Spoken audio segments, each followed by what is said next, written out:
Alright. I'm back. And we're pretty much just gonna get on in with this new fan project that came out. Or at least the prologue did. Because, yes, this is a fan project based on all the Danganronpas or whatever. And at least from what I've seen so far, it's very much in the realm of V3, at least in terms of its aesthetic. But for now, I think let's just start it up and get going.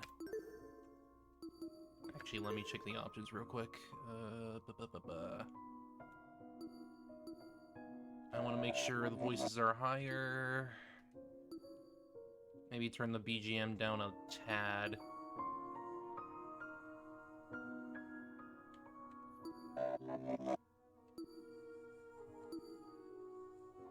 Yeah, I think that'll do.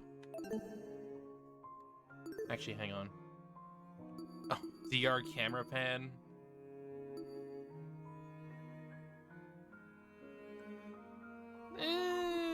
I don't really care. I don't really need the bobbing. Anyway, let's just start it up.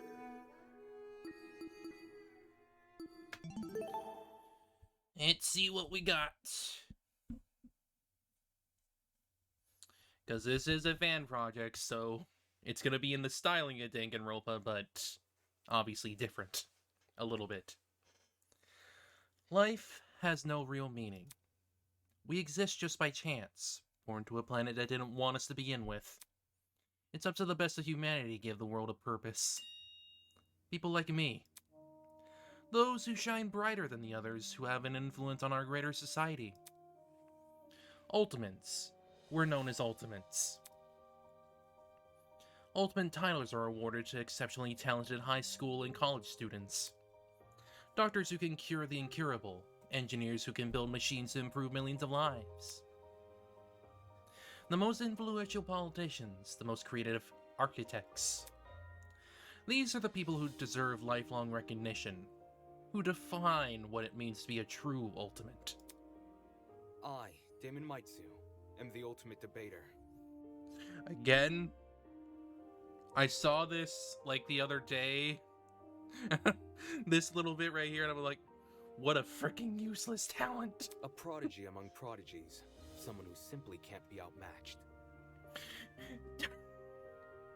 He sounds so pompous. I hold on to my title dearly, because it defines me.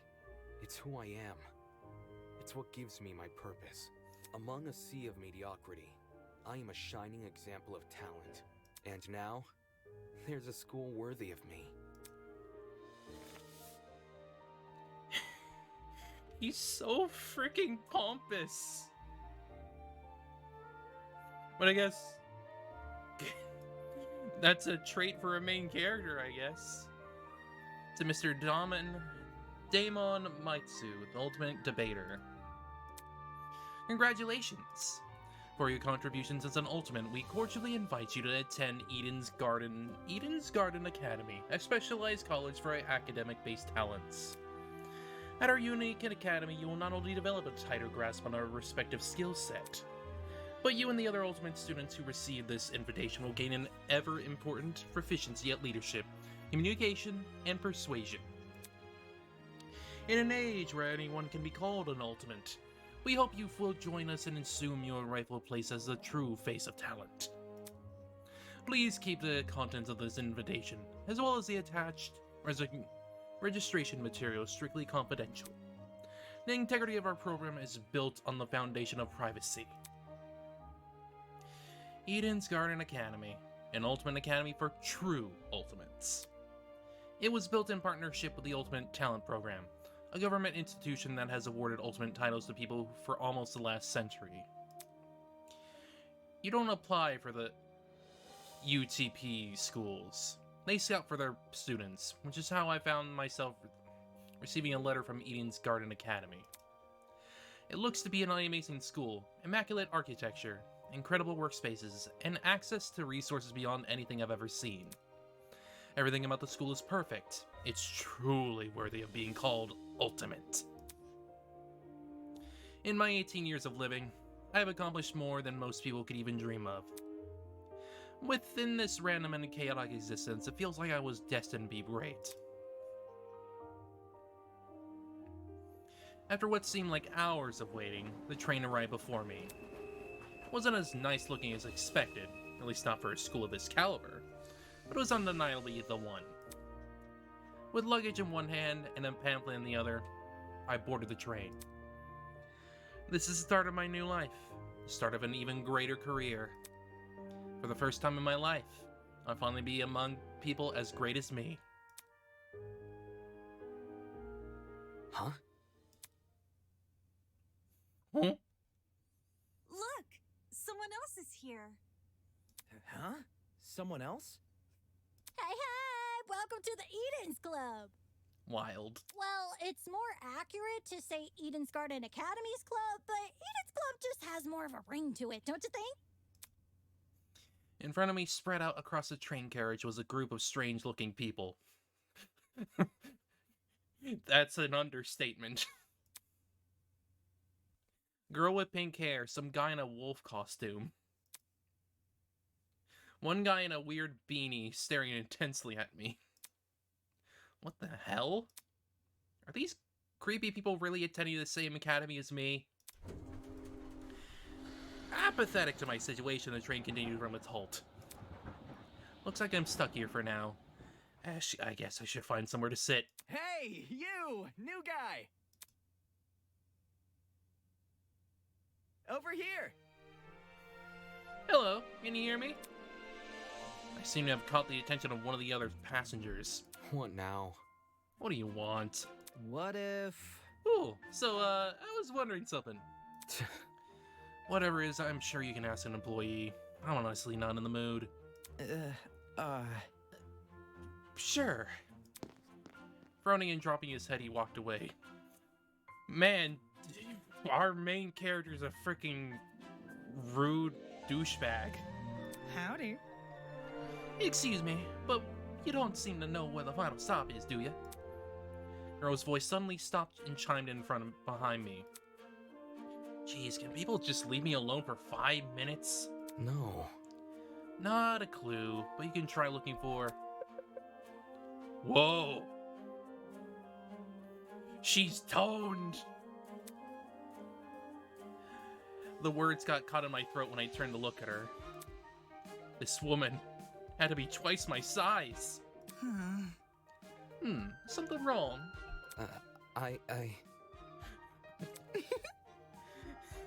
Don't fret it, darling. I'll just see who else is around. A small wave, she walked away. People here just keep getting weirder and weirder. I really hope none of them are in my class.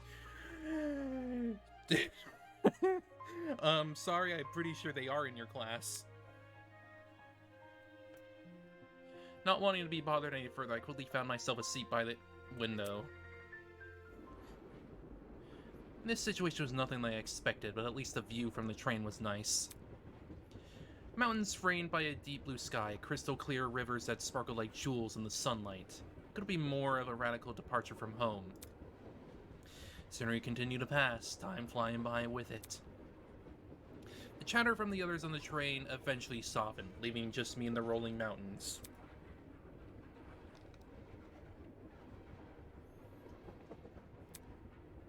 Nearby, a woman in professional attire turned her nose up to the air and started sniffing?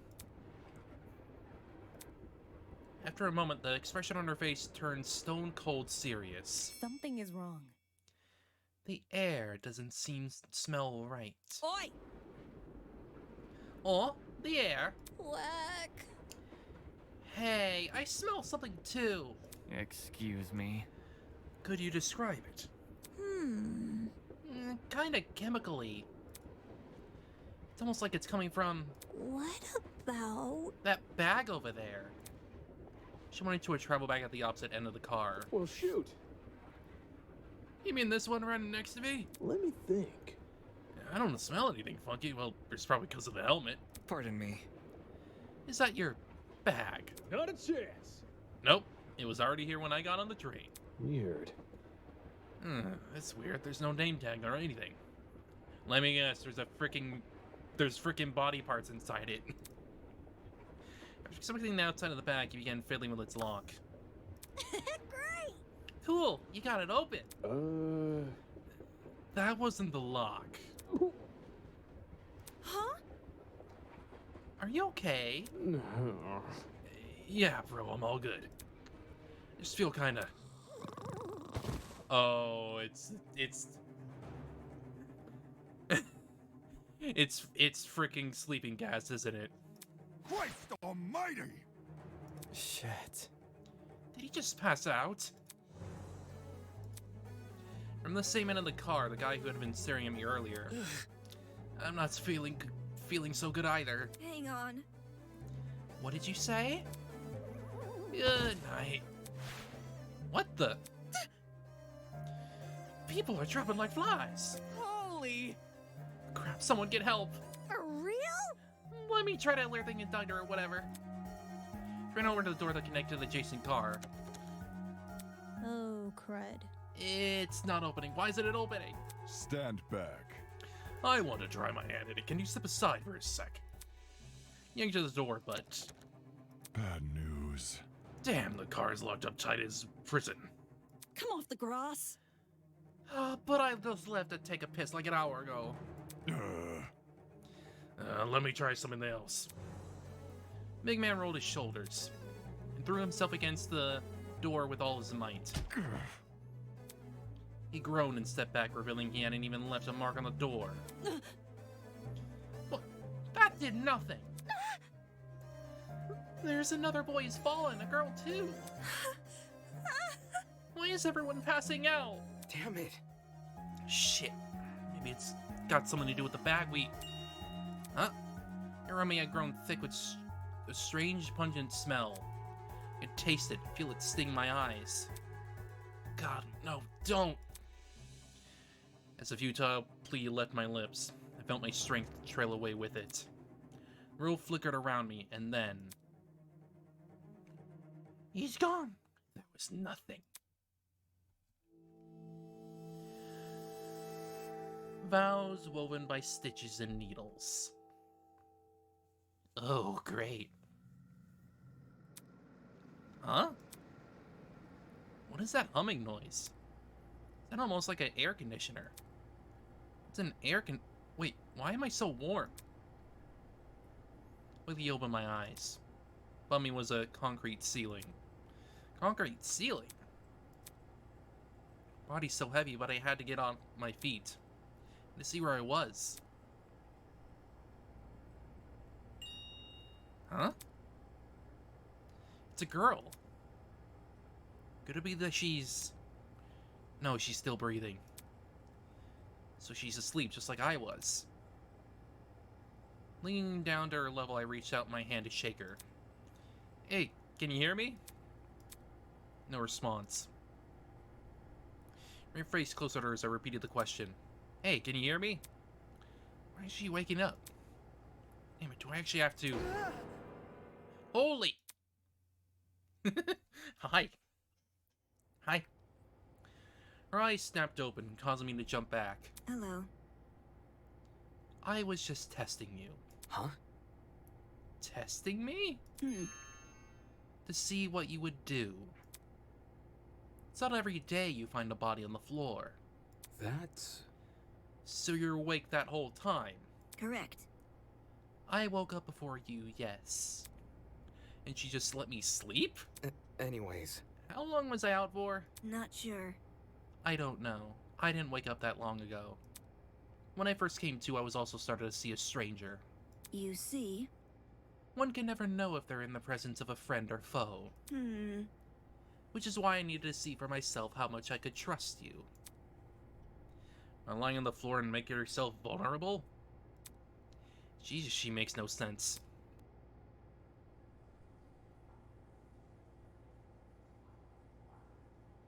And as an excuse to break off the conversation, I started to look around the room.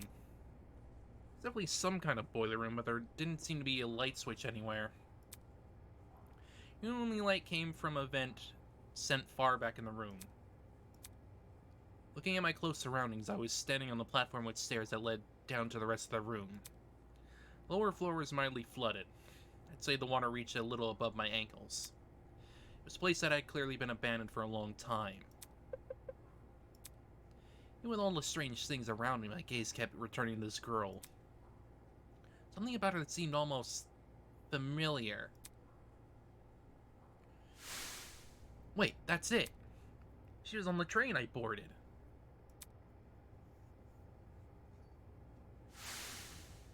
Hey, we met before. On that train. Yeah. Things turned upside down not long after you arrived. Strange smells started to come from the travel bag, and then everything turned black. Right. Just what the hell was that? Listen to me. I think it was a chemical agent. The bag must have been equipped with a gas bomb or something. Someone clearly wanted to knock us out. Sounds like she's been thinking hard about it. Maybe that's why it took her so long to wake me up. I see. Sure, I was thinking the same, but whose bag was it? Why did they want to knock us out? Why aren't we on the train anymore? Where are we? Look at this. Considering our surroundings, some sort of boiler room. She raised a hand to push up her glasses. Something large and metallic on her wrist caught my eye. It looked vaguely like a watch? Oh. Are we putting a little bit of Zero Escape in this too? Eh? What's that on your hand? Well, You tell me. It appears you have one as well. Huh? At those words, I looked down at my hand. What the? Sure enough, I was wearing the same device. It had been fitted tightly around my wrist, but it felt like I was wearing nothing at all. Damn it. Hey, I'm not wearing this! Grabbed a hold of the device and pulled. A tiny surge of electricity ran through my wrist. Yeah, there's a little bit of Zero Escape there. A little bit. how humiliating. Sorry, I should have warned you. If you try taking it off, it shocks you. Thanks for the heads up. Shit, what's going on here? Why am I wearing this weird shock collar thing, and who put this on me? Look, You can touch the screen, though. Eh? And I guess our watches are basically our freaking monopads. See, like this. She tapped the face of the device. It slowly lit up and displayed a holographic image. Oh, so like a watch. correct. It's just projecting a blank screen for some reason. So, Either way, it seems we're stuck with this device for the time being. moving on. While you're standing there, the least you can do is give me your name. We didn't have much of a meeting on the train anyway. Daemon Maitsu, Ultimate Debater. I'm a student in Eden's Garden Academy. Interesting. Eh? What is? Hmm? Thank you for telling me more than I asked for. As for myself, you may call me Eva Tsunaka. It's nice to meet you. I'm sure it is. Pain from the shock was finally subsiding. It's as good a time as any to get a better grasp of this room. There's something in here that can explain the flooding, or even better, that annoying mechanical noise. Only Project Eden's Garden. A lot has happened already. I'm sure you're eager to investigate. But there are some things you need to get acquainted with first. Access the trinket, or, as Damon so quickly put it, the watch. Simply press the F1 key. Yeah, it's basically our monopad. Access observation mode, press the enter key. Use the WASD keys to pan around the room.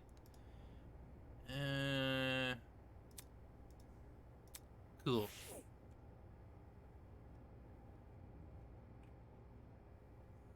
Got it.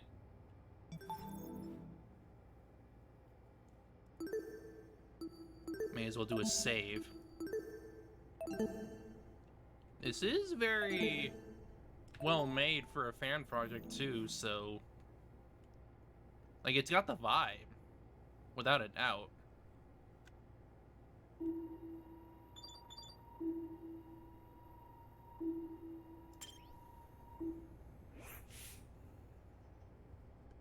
There might be something useful in this pile of dusty boxes. Light bulbs, duct tape, a bunch of screws. Nope, there's nothing in here but junk.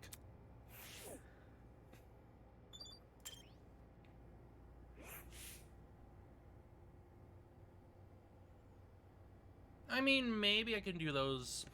Maybe I can do those since there's like 2 of them out right now. There's a generator under the vent. Is that what's making the mechanical noises? Seeing it in the water put me a bit on the edge. I was thinking of checking out the window above it, but now I'm not so sure.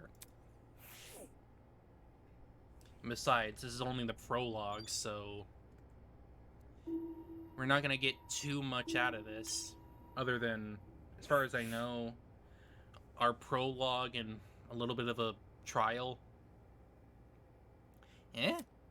Staring at me from the corner of the room was an expensive-looking security camera. Had this been recently installed, it seemed better suited for a vault than a crappy boiler room. Interesting.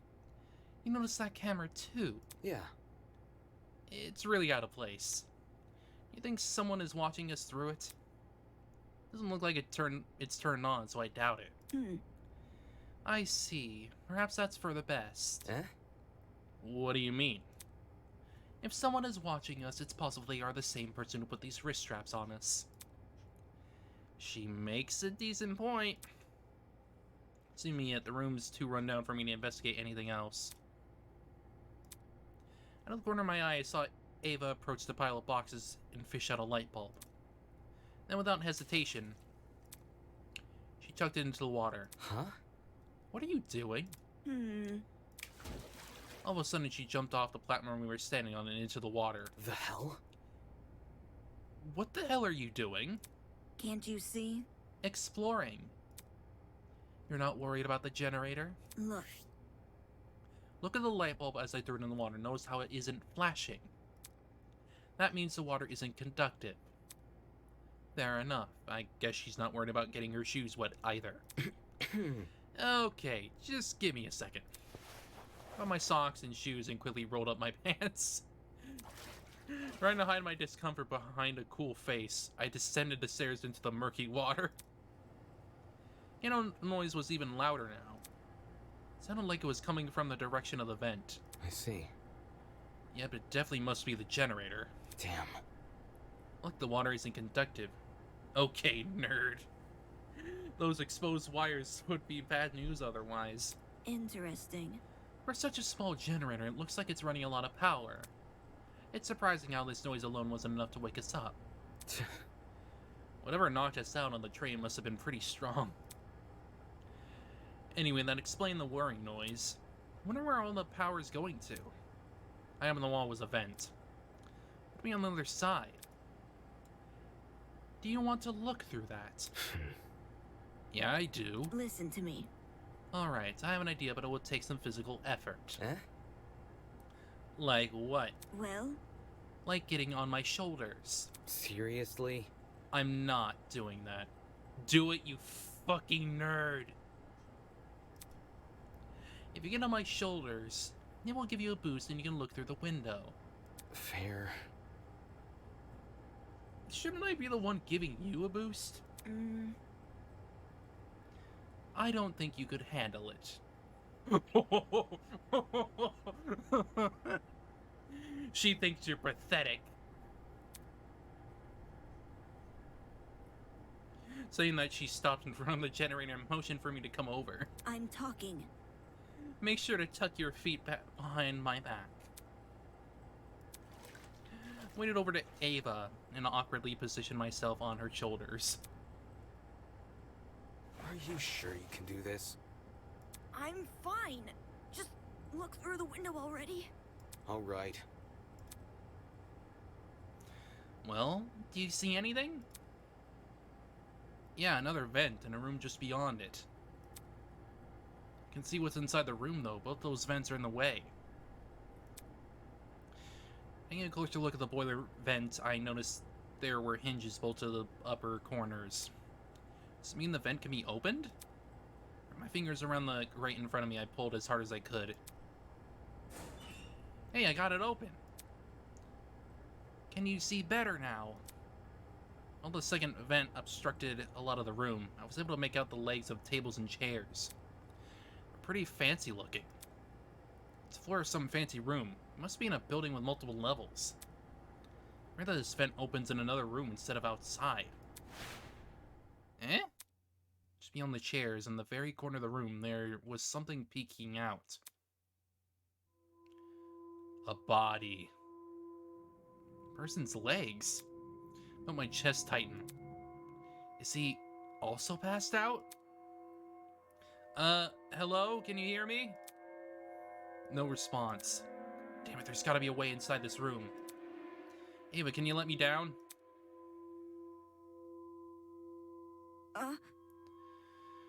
There's someone in there. I think it's a guy. He's lying on the floor and I'm pretty sure he's passed out. He might know something we don't. If we're not there when he wakes up, we might lose him. So... The room's on the level above ours, you said. Right, which means there must be stairs somewhere. Focus. I have to find them. Icky. Leave. Yes, I want to leave.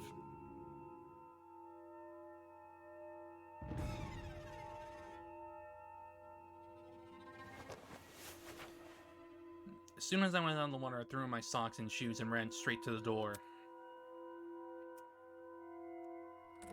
Ooh. This isn't a creepy basement floor at all. Upon leaving the room, I was greeted with an equally derelict hallway. The walls and floor were old, matted floor with nothing else to them. No wall decor, no windows, no life whatsoever. However, there was one thing that stood out. At the very end of the hallway, where the corridor took a sharp turn, was what looked like to be sunlight hitting the wall. Does that mean there's an exit right around that corner? Hang on. Don't go running off without me. Huh? I've already inspected the rooms in this hallway, so you can just ignore them. Alright, she's very forward. Eh? When did you do that? You see... While you were asleep. You weren't waking up despite my best efforts, so I decided to investigate on my own. Man, Damon. Damon, you're useless. Hang on, your best efforts. So... Poking you in the face, dragging you by the feet, I even bridal carried you at one point. Oh, fucking femboy. Not sure I can believe that. Listen to me. Oh, well. Anyway, I haven't checked what's upstairs. I didn't walk too far from where you were lying. Come again? You didn't think to get help. No. You were obviously breathing. Really? That doesn't answer the question. You only started to wake up after I returned from my search. How does that get in the way of finding help? Unless you didn't want to leave me here alone. Can't figure her out at all. Moving on. The floor didn't turn up anything useful, by the way. The rooms were just a bunch of storage closets, completely dilapidated, filled with random stuff.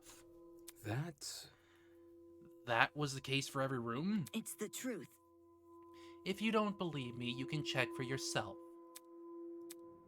My great-grandmother's brother's friend's motivational calendar once said, "You can't progress if you don't have the will to move." Yeah. Last but not least, proceed with caution. You never know what could be hiding around the corner. Does that mean there's gonna be a jump scare? Are you telling me there's a jump scare?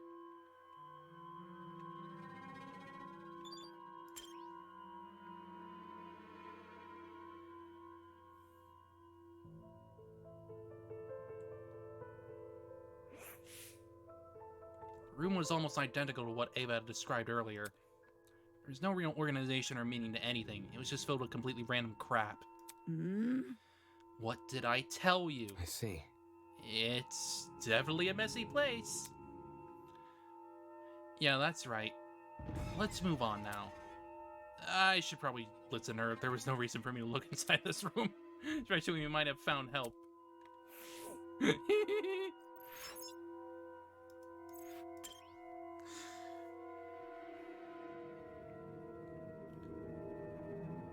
Oh boy. Oh.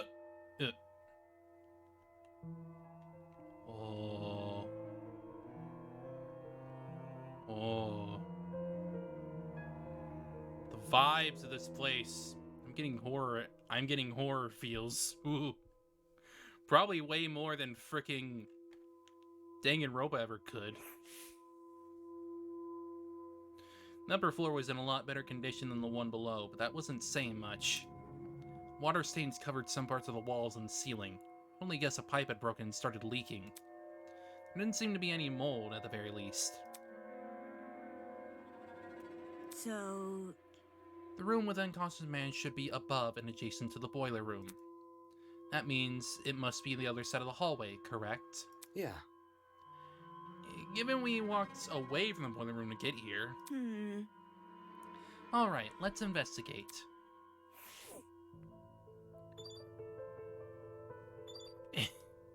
Kitty? Kitty mask? It was a portrait of a girl dressed in a creepy mask. Looking at her for too long is just gonna freak me out. Coward.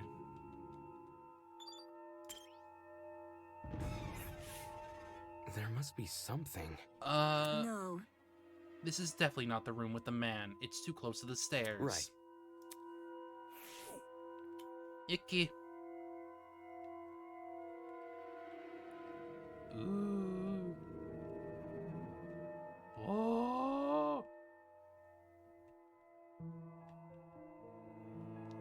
I'm getting freaking Spencer Mansion vibes of this place. Jeez. What the fuck? Oh!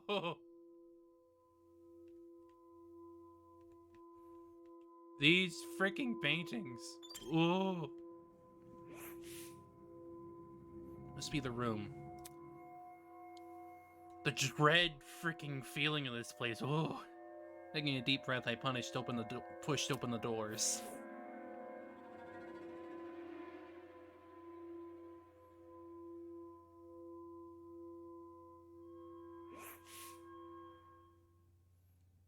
Wait, I don't see the freaking body. Because the body would be like over here to the right, wouldn't it? Because I can see the vent over to the left. Uh-oh. Wow, this is a pretty stylish looking place. A lot better maintained than the rest of the building. Okay, the vent should probably be... Oi! Hiya! Huh? Before I had a chance to react, the woman drove her fist directly into the side of my head. Who the hell are you? What? Who the hell are you? Damn it. Shit, why did you hit me? I'm not gonna embrace a stranger with open fucking arms. You could have been a murderer. So your instinct is to attack everything you see. Hey, I've already spared one guy in a suit. I'm not letting my guard down a second time. Huh? So that must have been the guy on the floor. Guy in the suit? Ah, him. Eh? Hello. This guy, the outfit he's wearing. So, We've met before, haven't we? Curious. I was about to say, I recall seeing your face on the train. Yeah, and I'm pretty sure the two of you were standing next to each other. You guys know each other? Not at all. We only formally met a few minutes ago. Oh, Anyways. well, you were still knocked out by the sleeping gas stuff, right? Soybean.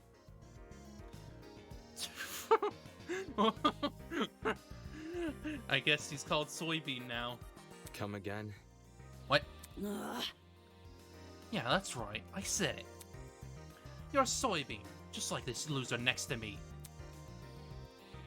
I disagree, but we should focus on what happened on the train.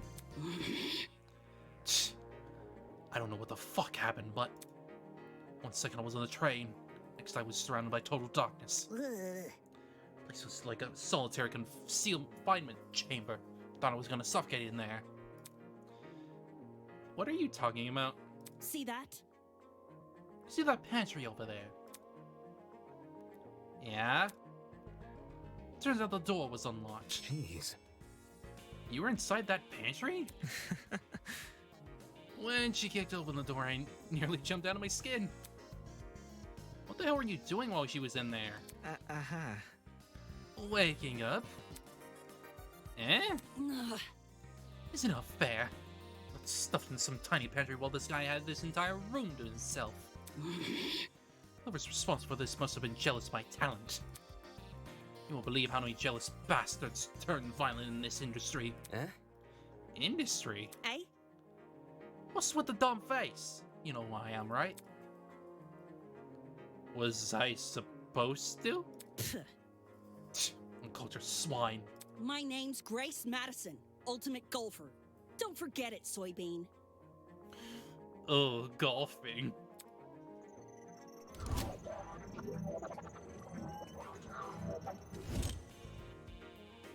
I see.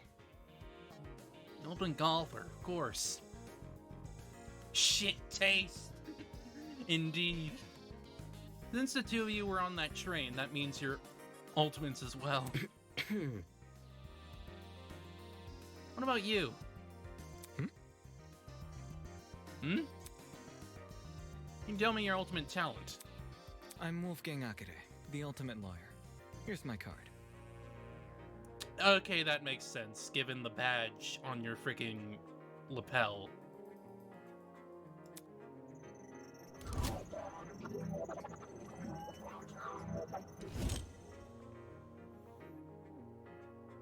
Lawyers, it's way better than being a golfer, but for such a young-looking guy, I didn't expect him to have a talent like that. Sage must be part of what makes him an ultimate. Pardon me. Yes. Yes. You look confused. I'm not confused. I look too young. Is that what you think? I understand. I get it a lot. Even Miss Madison said it. Whatever you say. 'Cause it's true. Hold on. Well, I don't think... Don't you think the same can be said for yourself? I'm not wise in the way of sports, but I've always had the impression golf was an old man's business. Oh! Not that young women shouldn't take the reins. Sports probably in need of a revival. Maybe let's not have it have a revival at all? Because it's kind of boring. It's a tough industry, but that's because we've got to fight for recognition. Not sit around for 7 years and do F all. Sounds like the average high schooler now that I think about it. Hey, how old were you when you started college? No, thank you. That's personal information I don't intend to disclose. You're a piece of work, aren't you? What happened to talking about the train? These guys seriously have their priorities skewed. So, You have them too. Huh? The watches. look. We're all wearing the same wrist straps. Really? You were busy talking, so I figured you wouldn't notice unless I pointed it out. Got him! Eh? Wrist strap, you say? These fuckers are more like mini shock collars. By the way... Those aren't mutually exclusive. I heard you the first time. Well, So you tried taking it off, did you? Yes. Yep, same with you. Actually, it was me who tried taking it off. The stupid thing zapped me when I did. Let's see... I suspect it wasn't unique to Miss Madison, though I hadn't tried removing the strap myself. strange. I mean, everyone a strap that shocks them. What could justify doing them like that? Well, what's the purpose behind these straps? Soybean. Are you daft? It's to shock us. The thing is, we seem to receive a shock if we try to remove it. How can this be? So why are we allowed to remove these wrist straps? What I want to know is who even put these things on us? The answer to those questions might be something we have to figure out ourselves. Doesn't make sense. Me abducted and taken somewhere I don't know? Surrounded by a bunch of strangers and forced to figure out why? I mean, I'd assume this is the actual academy. Doesn't make any sense. Why is it happening? Hello. Hello? Are you talking to me? No. Look behind you. Huh? As I turned to see what had captured everyone's attention. Who is it? Oh. Hi. For a second I thought I was seeing things. Peeking at us from the corridor was a small girl. Who are you? Is that a... Is that a fucking gremlin? Miss Madison! You'll scare her if you shout it like that.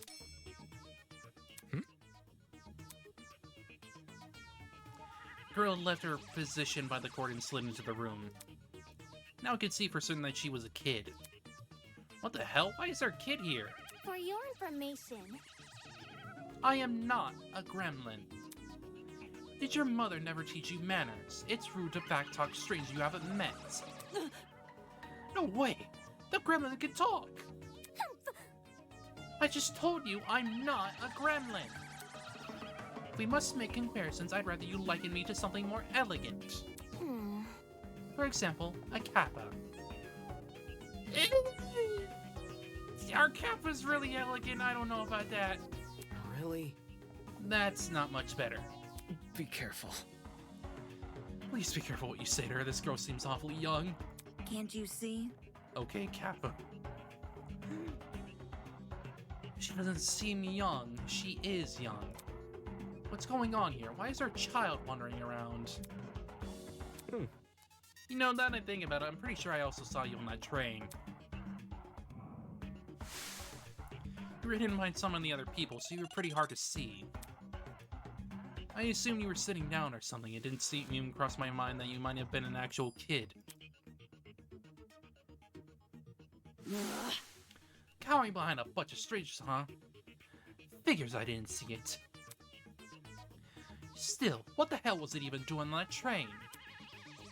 That's what I'm wondering. Kids got no business with people like us. I do not appreciate your misguided comments about my age. I am a professional, just like the rest of you. No. You mean, you're an ultimate? Is that really true? I didn't think children could qualify as ultimates. I am an ultimate! Must I keep repeating myself? I'm not a child. I'm a professional. Jeez. Well, what is it that you're so good at? So you desire to know my talent, do you? Normally I decline further conversation with rude people like you. But given our circumstances, I shall be sanguine on the matter. I am Toshiko Kaiyura, the ultimate matchmaker. Nice to meet you, I suppose.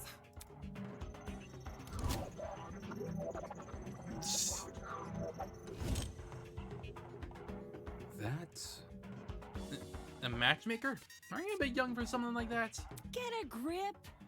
The gremlin's obviously lying about it having a talent. I bet it snuck its way onto the train because it saw all the commotion. Now the little bastard is stuck with us. Look at what you've done. You made her upset. Upset? Of course not. I know better than to take a gremlin seriously. Oi! Don't you think you can just use my own insult against me? Miss Madison. Grace? What? Moving on. So if I have some things right, all 5 of us were on that train. What about the other people who boarded it? Do you think they've been kidnapped as well? Indeed. That is correct. Apart from us, there are 11 other people. 11, counting us. That makes 16.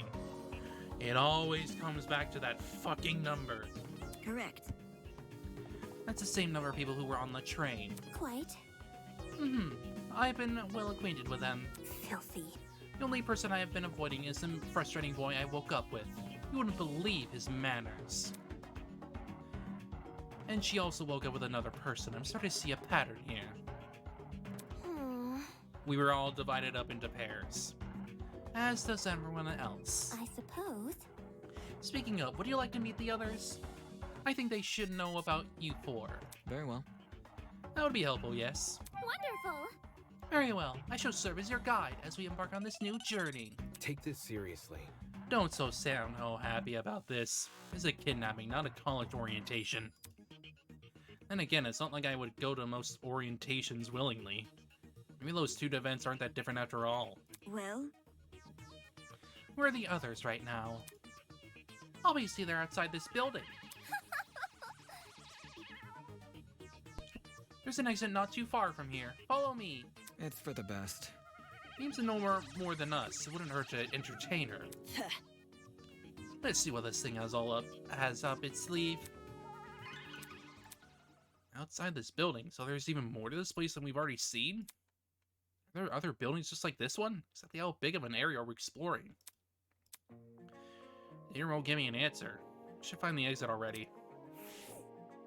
I mean, I'd assume that means we're in the freaking dorm building or something. The dorm house or whatever.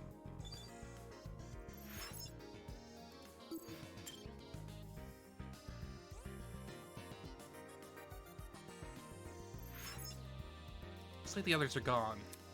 Whatever, I work better alone. Sure you do. Sure you do, buddy.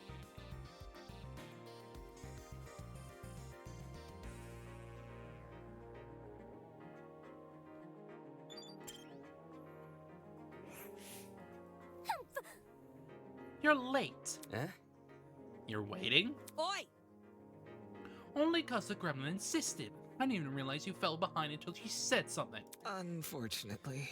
I'm ashamed to say the same. well, By the way, what are the others doing right now? Exploring something else, probably. You don't sound very sure of yourself. Filthy. They had the nerve to tell me to stay put while they inspected the area. They don't want me exploring, then I suppose I'll explore by myself. Alright, sounds like she wanted to show off. Are you done yet? Who cares about that? The guy's here now. Let's go already. Yes, and then the others will realize their foolishness. Wonderful. Onward to the great outdoors. The little girl turned to face the door, but instead of pushing it open, she reached for a lock I haven't even noticed before. Door opened with a long, shrill creak. Finally saw what was waiting outside. What's outside? Oh. Standing before a spade in sunlight was a massive Romanesque courtyard. Finally, some sunlight. Damn. Courtyard. I wonder if we can escape by climbing over the hedges. Hedges are tall, but if we try looking for a rope. Hold on. I doubt it's that easy. The devices we're wearing will probably shock us. Let's see if you're right. Soybean! Go on, Soybean, climb the hedge. Stop. What the? No. Unfortunately, it's pointless to climb the hedges. How do you know? If you take a closer look at the sky, you should understand. Eh? Sky? Yes, do you see anything strange? Anything strange? No, there's nothing standing out to... Wait, huh? When I tried to adjust to the glare of the sun, I noticed it. The shape of the clouds weren't normal at all. No, it's almost as if they were concave. Yeah, we're in an enclosed space. uh, The sky is curving inwards. How can this be? Could it be? Are we looking at a hologram? Come on. This size? No way. It's gotta be a 360 projection or something. That's... You mean the sky we're looking at is actually a video panorama? Not a completely ridiculous one said out loud, but at least at the same time, it made too much sense. If this is a 360 projection, wouldn't that mean we're inside some sort of dome? Such is the truth I have long recognized. That's... Come off the grass. Like, you knew the sky was fake. What do you call this dump yard the great outdoors? It was for dramatic effect. In truth, I haven't seen natural sunlight since the moment I woke up here. A cause for concern. No sunlight. Really didn't see any windows in this building. No. None at all. No one knows means no oxygen. We might be suffocating as we speak. We've survived this long. I think we'll be okay. Hey, You're acting way too nonchalant. Doesn't this place bother you at all? It's a dome with a fake sky. That's like something out of a movie. So, Maybe whoever brought us here wanted to recreate the feeling of being outside in lieu of actually letting us outside. Sure, if you want to make broad assumptions. you see, In a situation like this, making assumptions is all you can really do. fair. Whether or not the sky really is a projection, it's not something we can do much about. For now, we should remain focused on meeting the other students. Huh? Probably in chatter, I heard a quiet, high-pitched noise, sort of like a mouse's squeak.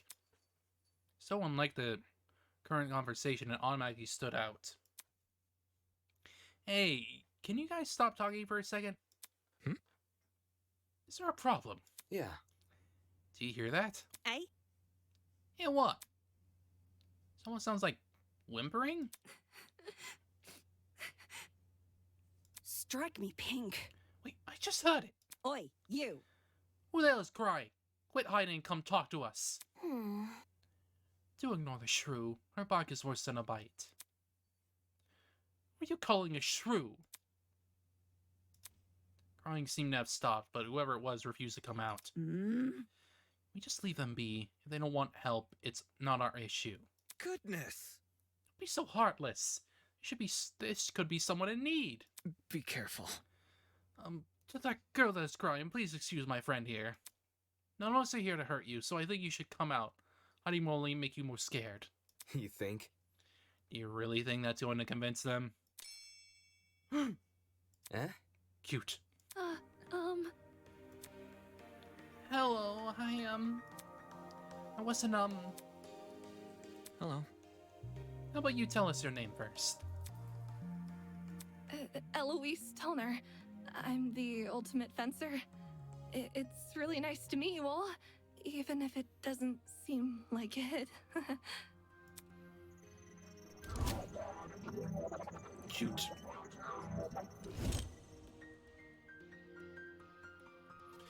Ultimate fencer, was it? strange. Someone who's prolific at fighting shouldn't have a reason to hide from people. That's not. Actually, it doesn't focus as much on courage as people think.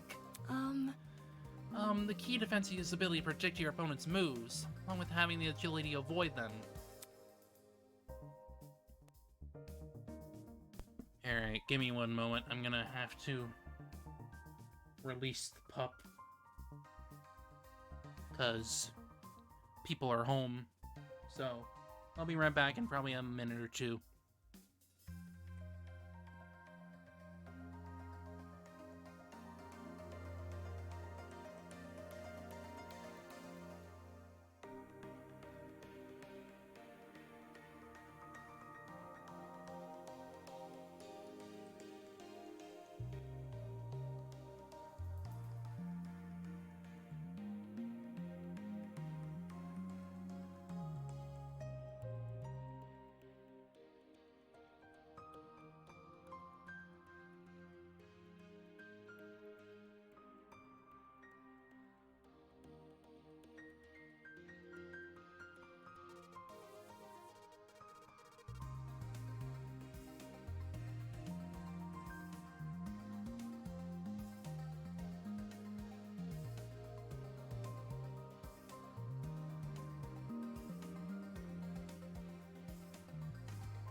Alright, back.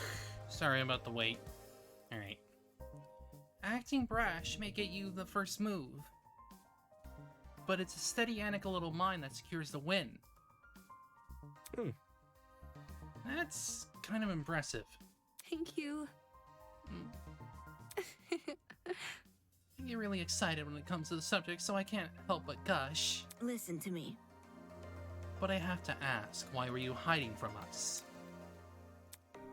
She stood there quietly, deep in thought. Okay. When I woke up, I had no idea where I was or why I was here. Kind of like... There were several strangers around me, and they were all so panicked as well. Felt like a mouse caught in a trap. Everything around me was so suffocating. Oh. That's why I ran away immediately. I don't like it when people can see me like that. Can't even call my mom. My phone wasn't on me when I came to. I understand. With any reassurance, it seems my friends and I are in the same situation. Seriously? That's probably the last she wants to hear, since when were we friends? Well, Was there anyone with you when you woke up?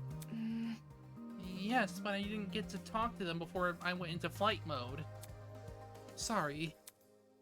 So this girl is just clues to us. Seems she also passed out on that train. Damn it, what the hell is going on here? Where were you? Were you the only people in that building, by the way? Mm-hmm.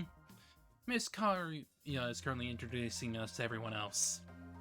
Would you like to join? maybe... I think I want to stay where I am. Very well. When I meet the others, I'll tell them to gather here. That way you won't be alone. So if everyone's together, we can discuss our next course of action. Yeah, I'll wait here if it makes things easier for everyone. Many thanks. Miss Talner. Compared to before, she looked a lot calmer. Wolfgang knew how to handle the situation pretty well. Maybe he just knows how to handle people in general. I mean, he is a lawyer. It makes sense. Guess it's admirable.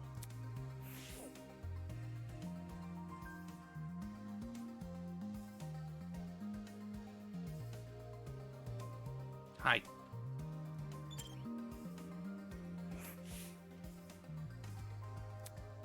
Guy was leaning against the hedge with his hands in his pockets. Nice.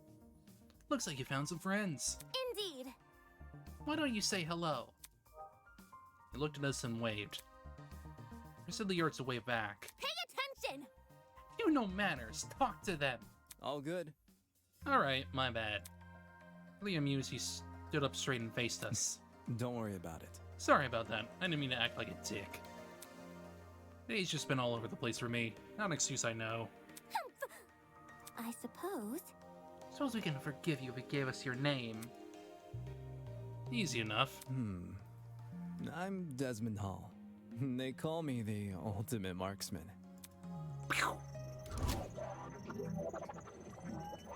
But it's bows. Hear me out. Marksman, eh? That must mean you're really good at shooting stuff, right? Right. That's right. I have a really good eye for my targets. Guns, bows, slingshots, you name it. I've hit bullseyes with it. Hold on. All those weapons, I must ask. You haven't killed anyone, have you? Whoa! Never! I realize my talent may leave some people on edge, but I only practice on stationary targets. Moving targets are really outside of my comfort zone. Believe me. I've never taken a human life. I see. Good to know. For such a serious question, he composed himself pretty quickly. Guess the guy knows how to keep his cool. So, So where's your partner? We all had one to my knowledge. Hmm. Oh, you mean the pirate guy? He was, well...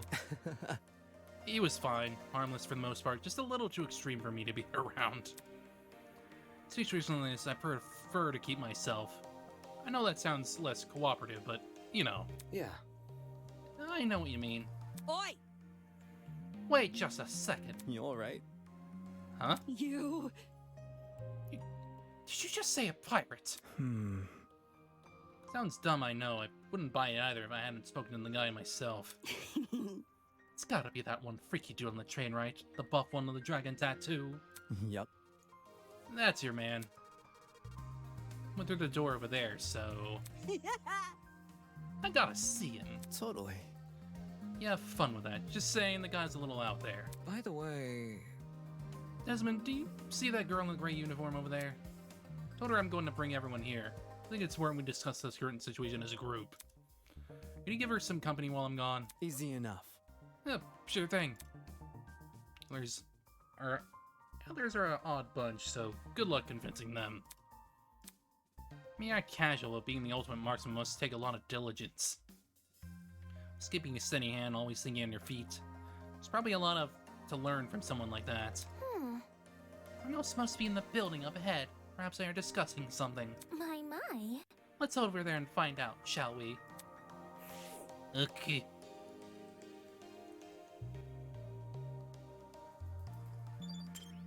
You have to be like real close to these freaking doors to actually get a response.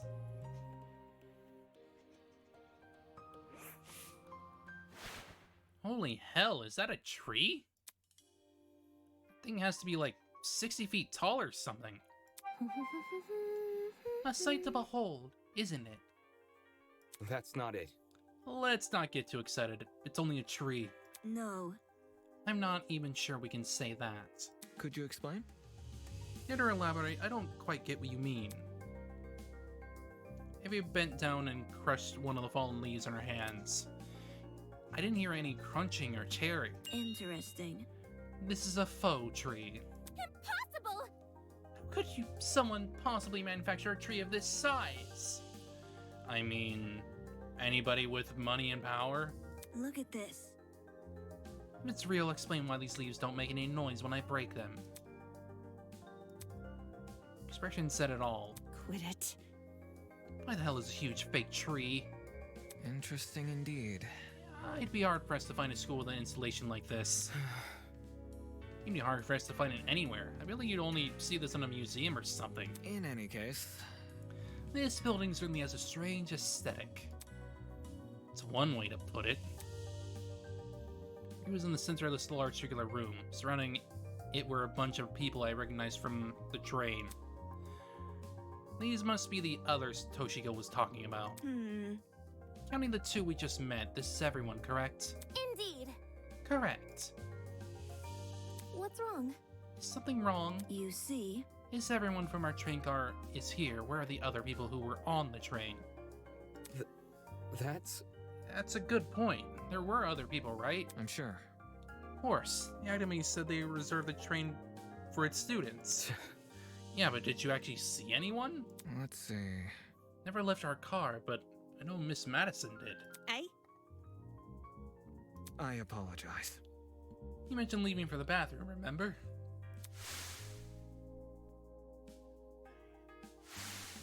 I see. Right. Passed a bunch of students on my way to the crapper. I didn't talk to them, though. Strange. They had to have heard the commotion in our car. Why didn't they help us? Damn.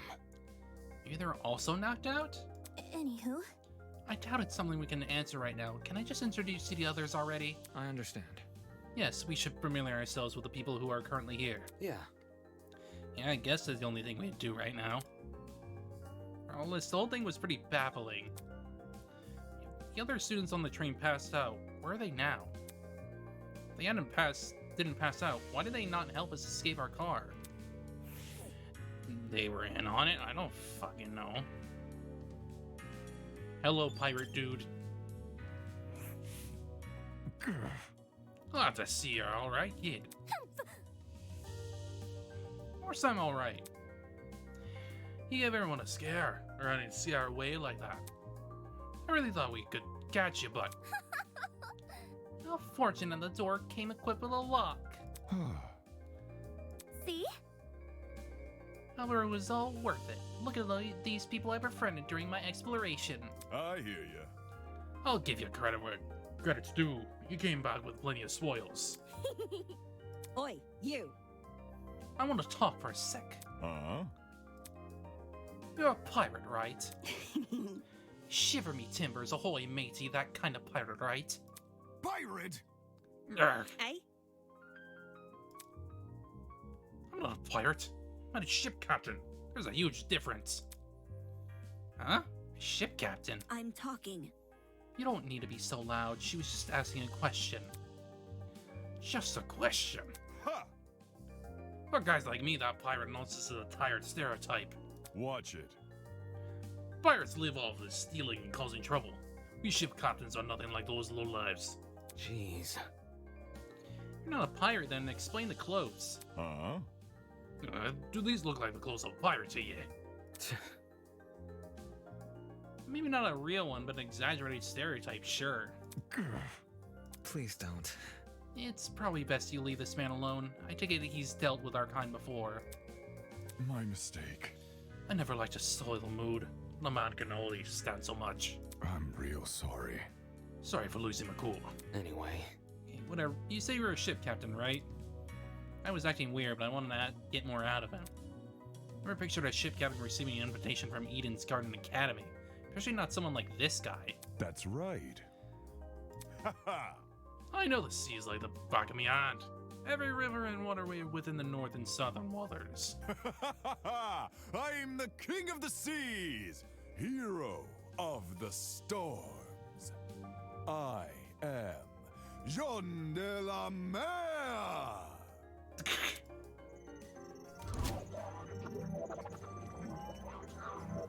Whack.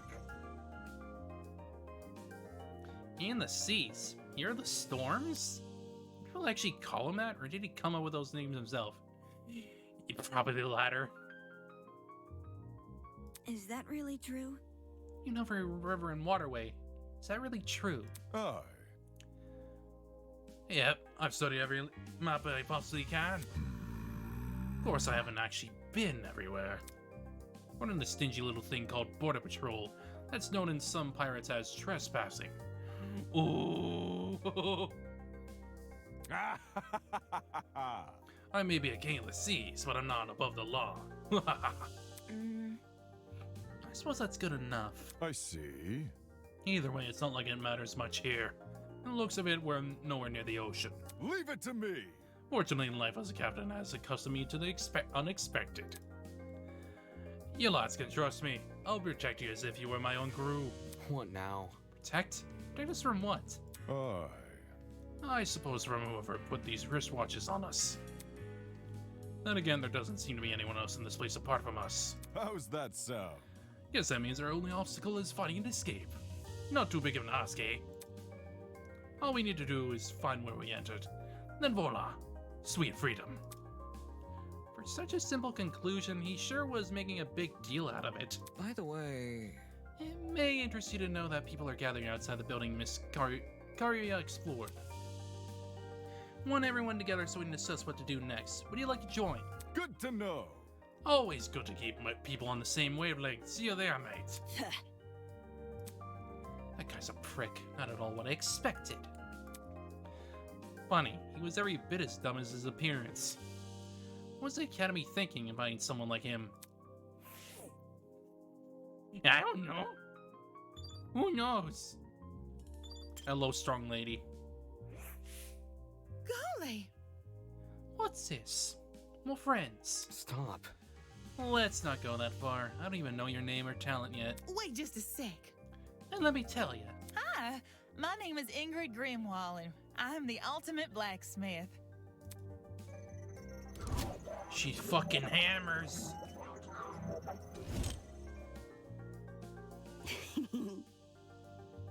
Real blacksmith, eh? Is that anything like how movies depict it? Have you ever made swords out of molten metal? Not just swords, but tools, armor, statues.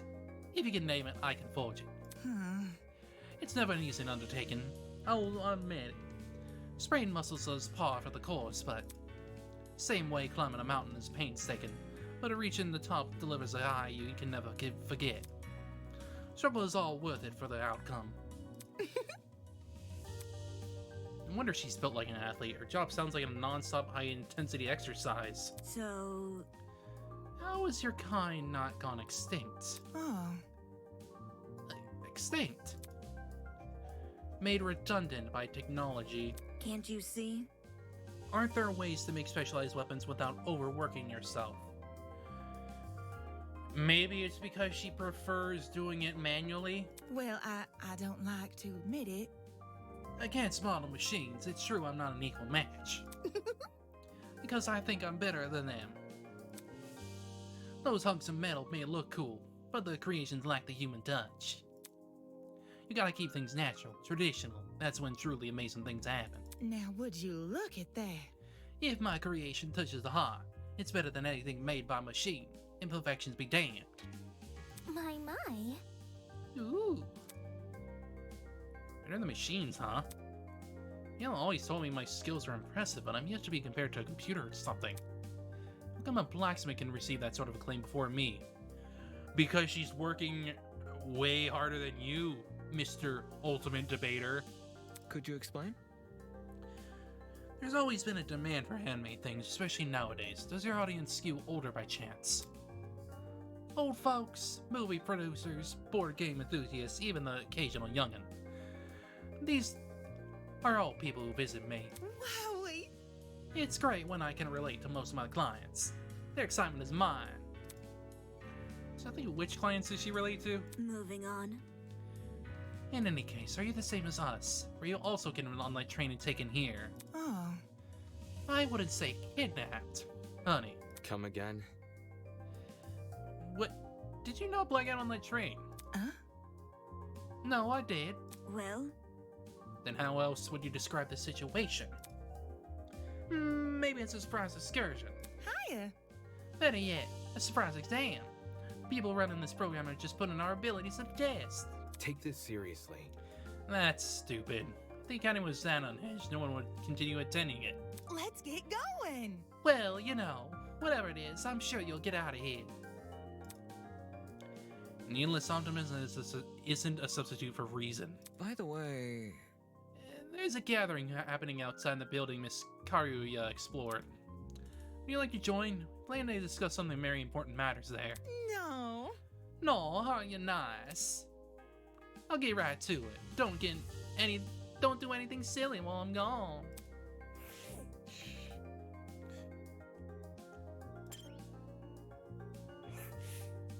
Oof. So you all got caught up in this too, did you? I remember seeing the 5 of you on that train. You're really ultimate students, huh? correct. We wouldn't have been on that train if we weren't.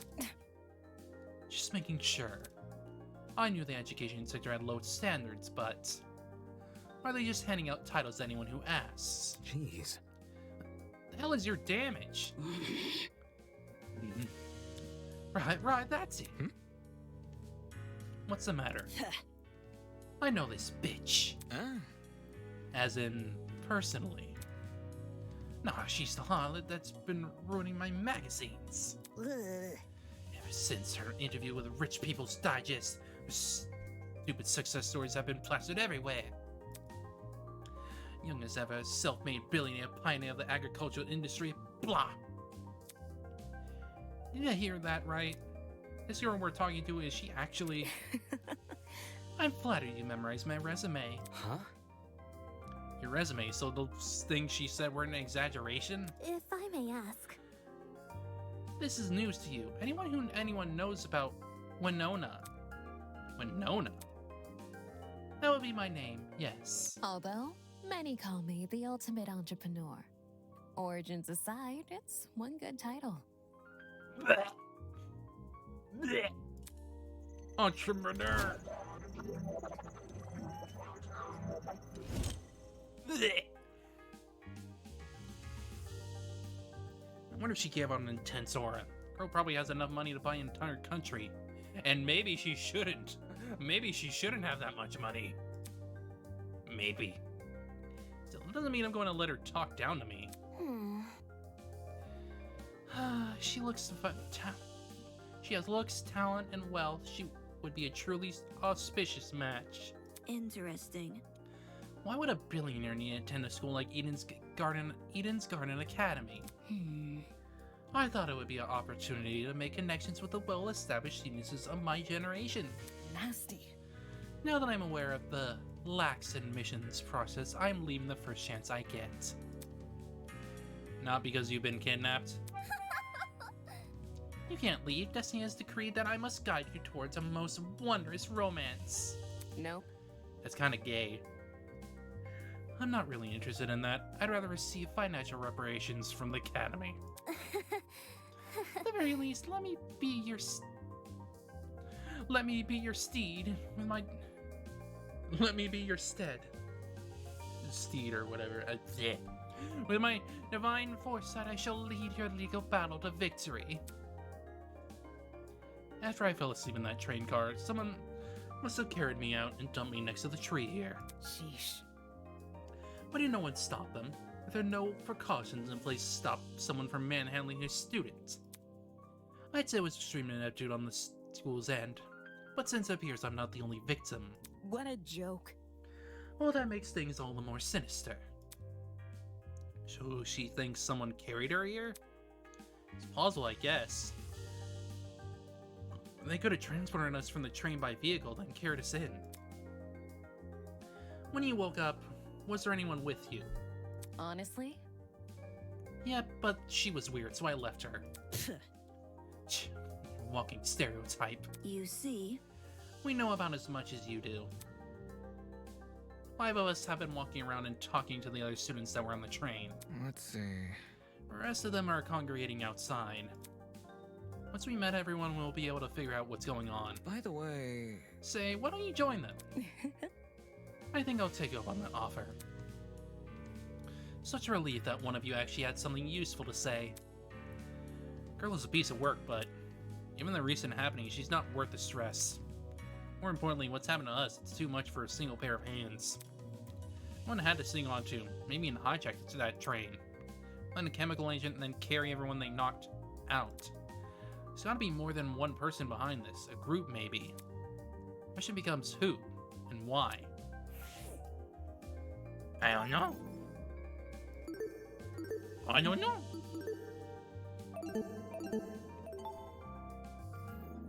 Hello.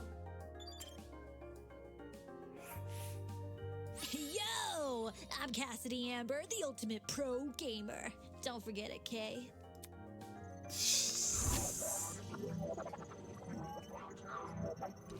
We got another gamer. very nice. Jumping right into an introduction. I like it. Yep. Making a good first impression is key to grabbing the attention of your viewers. Especially have over 20 million of them. Gotta earn that watch time. is that really true? 20 million? Is gaming really that popular? You'd be fucking surprised. Duh. It's not just gaming, it's pro gaming. Yo! Faces off against opponents in front of a large audience with prestige and prices on the line.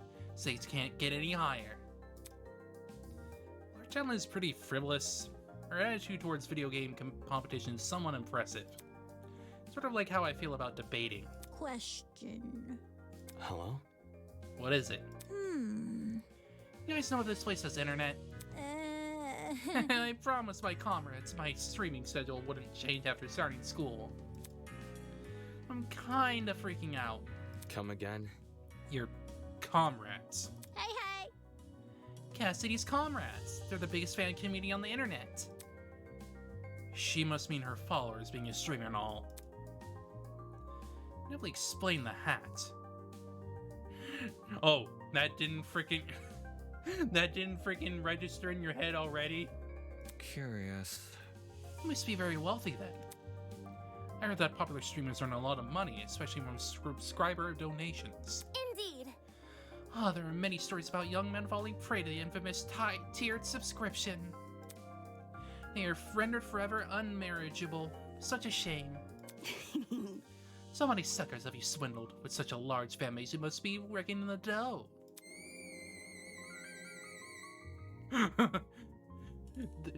I can feel her twitching. I can feel her twitching and disgusted by how... I can feel the disgust in her freaking being. The hell? What's wrong with your face? I see how it is. You think the only motivation is money, don't you? Eh? Well, duh, why else would you be a streamer? Oh, I don't know. I wonder what else it would be for. Bourgeoisie scum. I love her. I stream for the benefit of the human race. As the leader of Cassidy's comrades, it's my duty to redistribute most of my earnings to the masses. You mean you give away all your money? Yep. I do tons of expensive and generous stunts on my channel. Most of it for charity, but sometimes for random subscribers. My genius is almost frightening. One time I bought a spaghetti factory and donated to a public school. Those kids will never have to pay for lunch again. Probably gotten sick of eating pasta every day. Right! All these giveaways are streamed too. They're really popular, so I got tons of views and donations from them. Impressive. Maybe I should come modify the act of charity. Of course, I gotta reserve some money for basic necessities. Regular chocolate soda being one. Duh. But it's not a problem for a person like me to have money, since I earned it through my own hard work. So unfair. The real problems are the ones who make billions every year. Looks at the freaking entrepreneur. Even though all they do is sit around, drink cocktails, and stare at their stock profile. Bourgeoisie scum. In fact, I can even detect the rancid smell of a morally bankrupt billionaire in this very academy. Well, she was here. I bet they're plotting to profit off our suffering music speak. Girl is honestly pretty deranged, and that might be why she has such a large audience. Is she really deranged if she's speaking the truth? I don't know about that. Fucking Damon. Girl, this doesn't explain why someone like her was invited to Eden's Garden Academy. Anywho. As I am the future confrontations between you and the more affluent students, suggest you head over to the building I investigated. We've been telling other people to gather there. Okay. Alright, it was nice meeting y'all.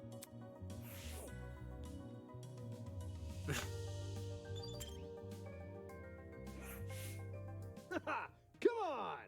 Come on, man, just say something. Come on, please, pretty please. So harsh. All I wanted was your name. Hi. What? It figures. Oh, it's more people. How's it slipping and sliding? Hey there. Oi! What's the matter with him? Yeah. I don't know. Spent ages trying to get this guy's name, but he won't say anything. It's simple. He's being a weirdo about it, just ignore it. Who are you anyway? Who am I? The name's Jet Dawson, Ultimate Drag Racer. Nice to meet you, shrimp. Wow. Wow.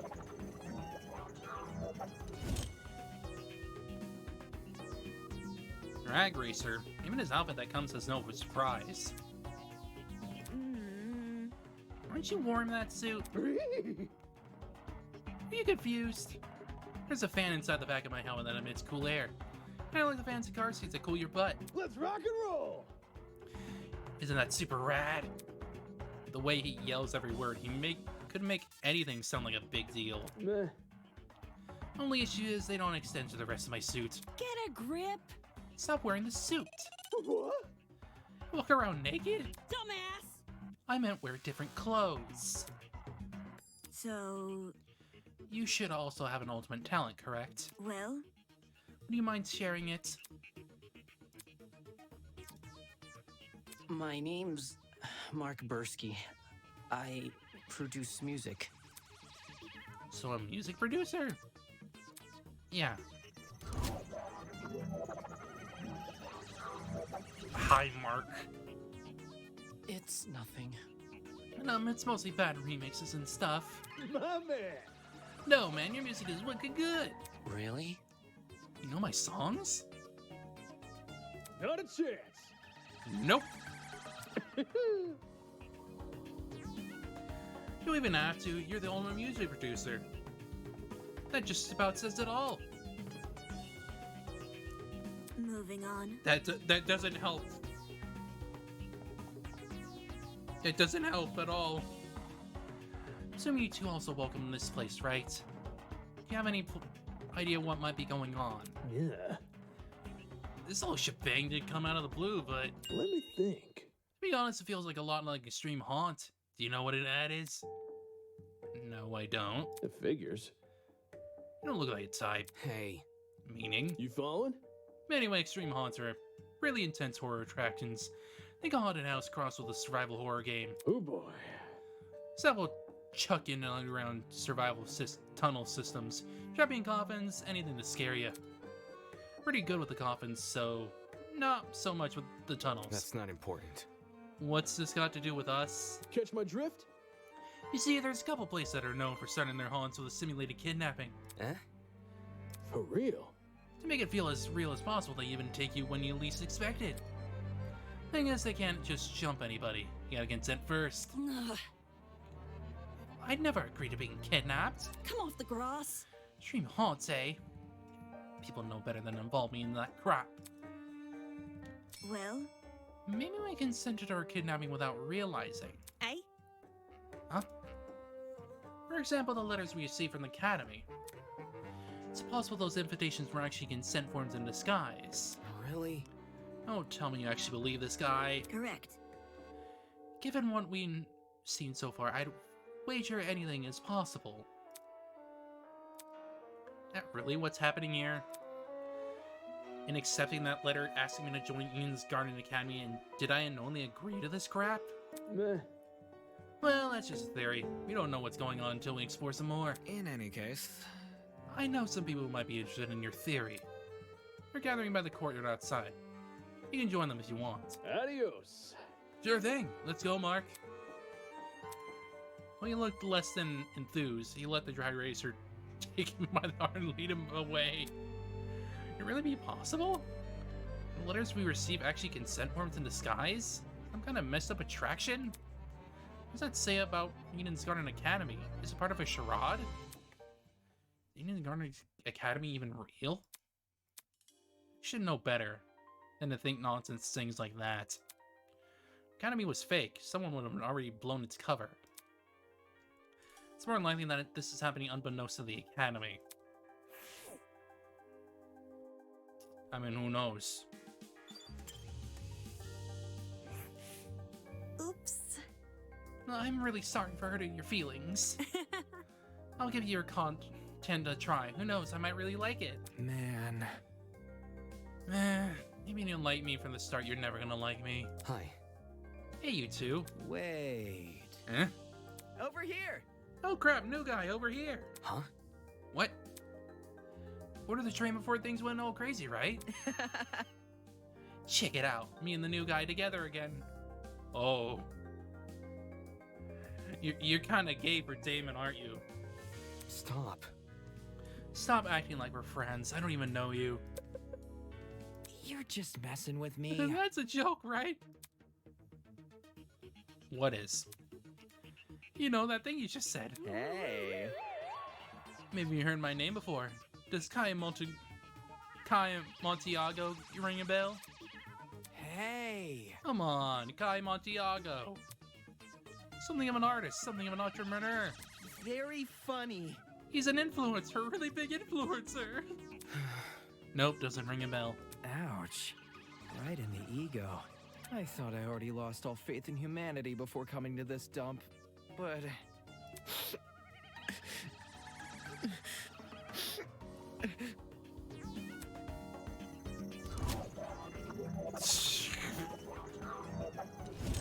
Influencer, oh boy.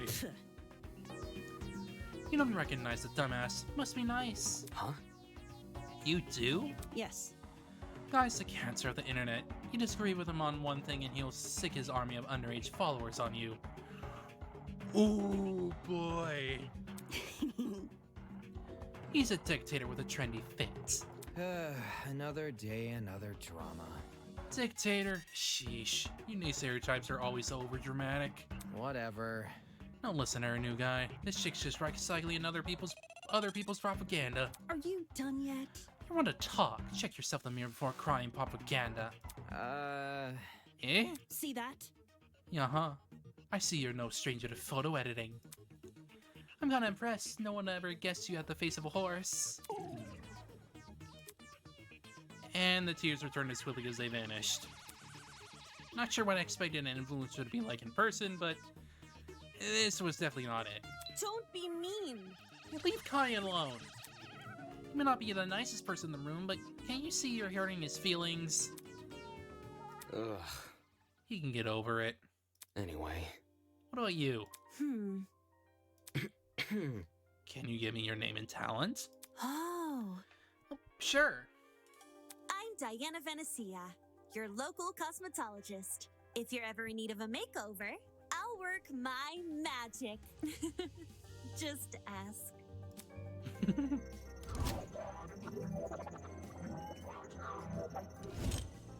She got him.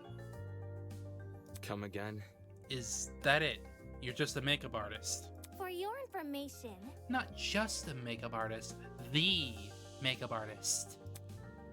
What? indeed. Diana is the biggest beautician in Hollywood. She's relatively new to the public sphere, but word of her talent has been dominating social media. Enough to pique the interest of the entertainment elite. Now every A-list celebrity is scrambling to hire her. Well put. I see this is not your first time talking about her.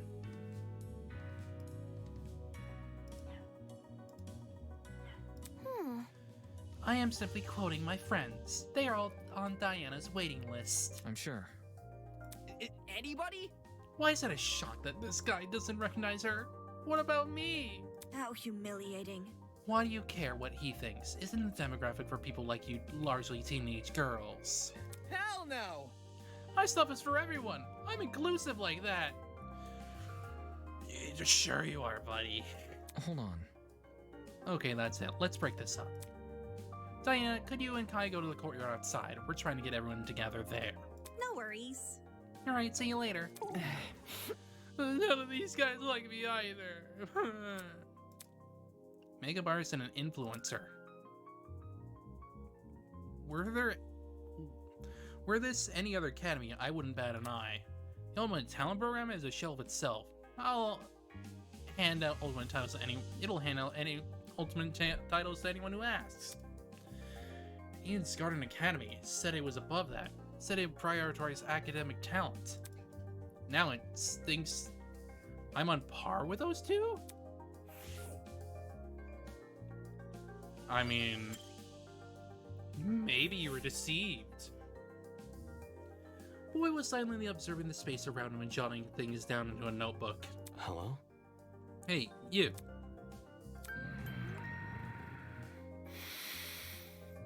He's sleepy. The hell? Sorry. Doze off for a bit there. A cause for concern. You have terrible eye bags. Have you not been getting enough sleep? Getting knocked down that train was the most sleep I've gotten in a week. Maybe that little girl woke me up before I waste too much time. If I'd known better, I wouldn't have. Your terrible sleep schedule has diminished your already meager natural beauty. I paused for 2 seconds and began furiously scribbling in his notebook. Interesting. A boy with a snake tie. A girl with a white uniform. A man with a dapper suit. Oi, you! What are you doing? Excuse me. Very loud woman with a visor. Are you writing about us? Mm-hmm. I make sure to record all my daily happenings. There's no way I'd remember it all otherwise. Some fashion note-taking is just one of my main responsibilities. My name is Ulysses Wilhelm, and I'm the ultimate historian. Please make note of that for future reference.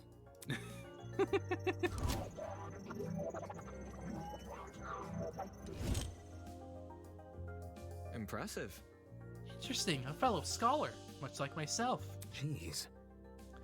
Shouldn't an ultimate historian being good at memorizing stuff? Yes.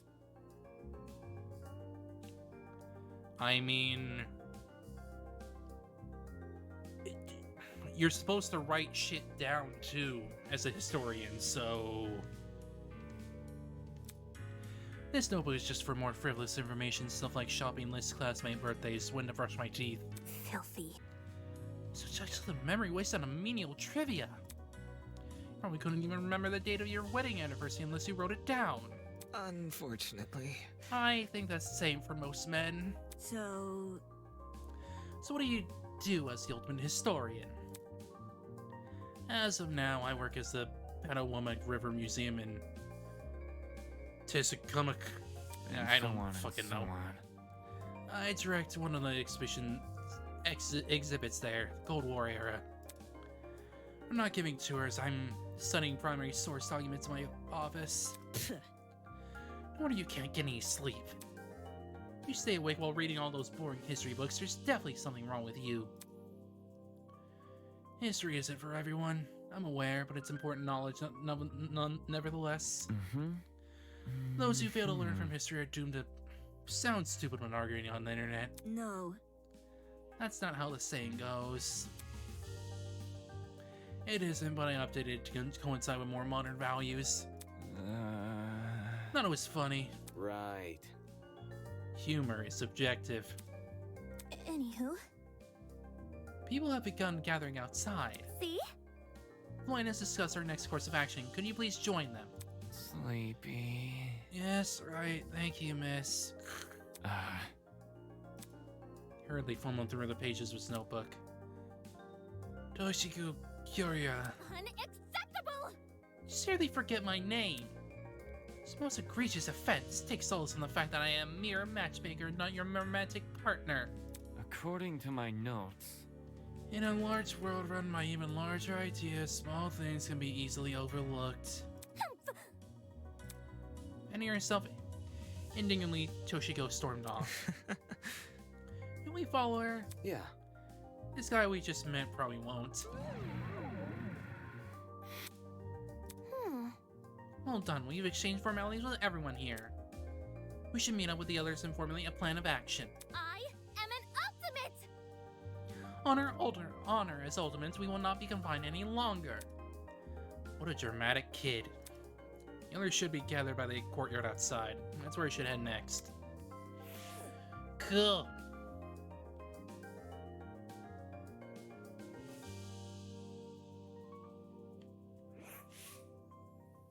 The other 11 students were gathered in the center of the courtyard, nervously discussing the situation. Any clue? So any clue what's going on here? What if... We're being pranked. 100%. Oh. This would be a really elaborate prank. No, seriously. Some people have the money for it. Whatever it is, I'm killing the prick who's responsible. Unsurprisingly, it didn't seem to be getting anywhere. Excuse me. This is off topic, but I don't believe I even asked your name, loud woman advisor. Remember the name. It's Grace, you wanker. And your surname, please? Madison. Grace Madison, the ultimate golfer. Eh? How do you know that? My. You said it in that dine hall, remember?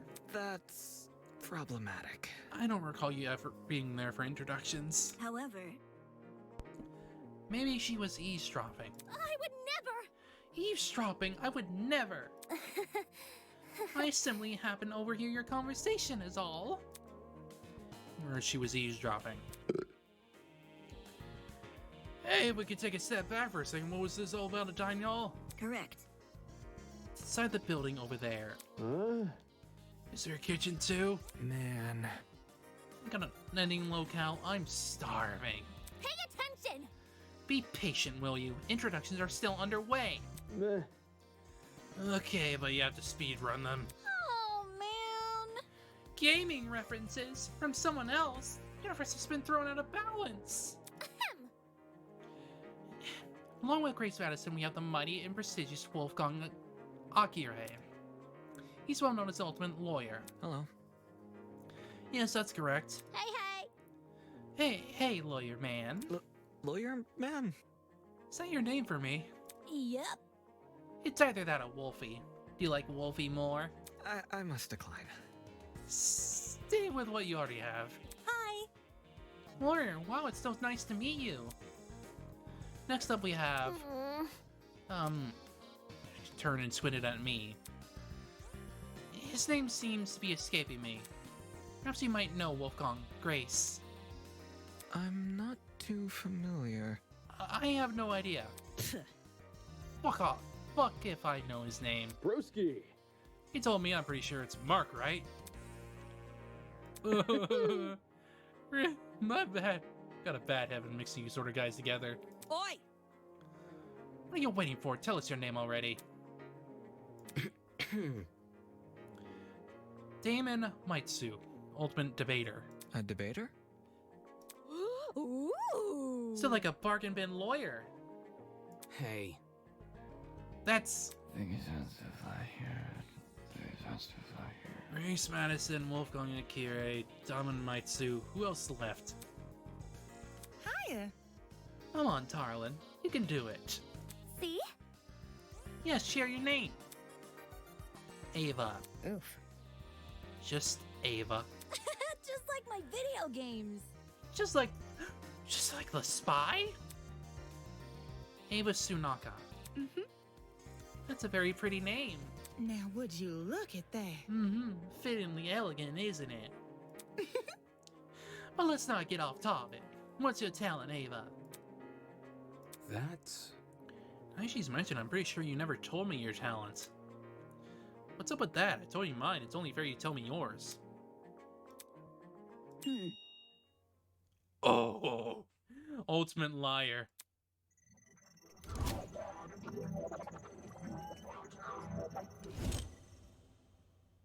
Oh boy.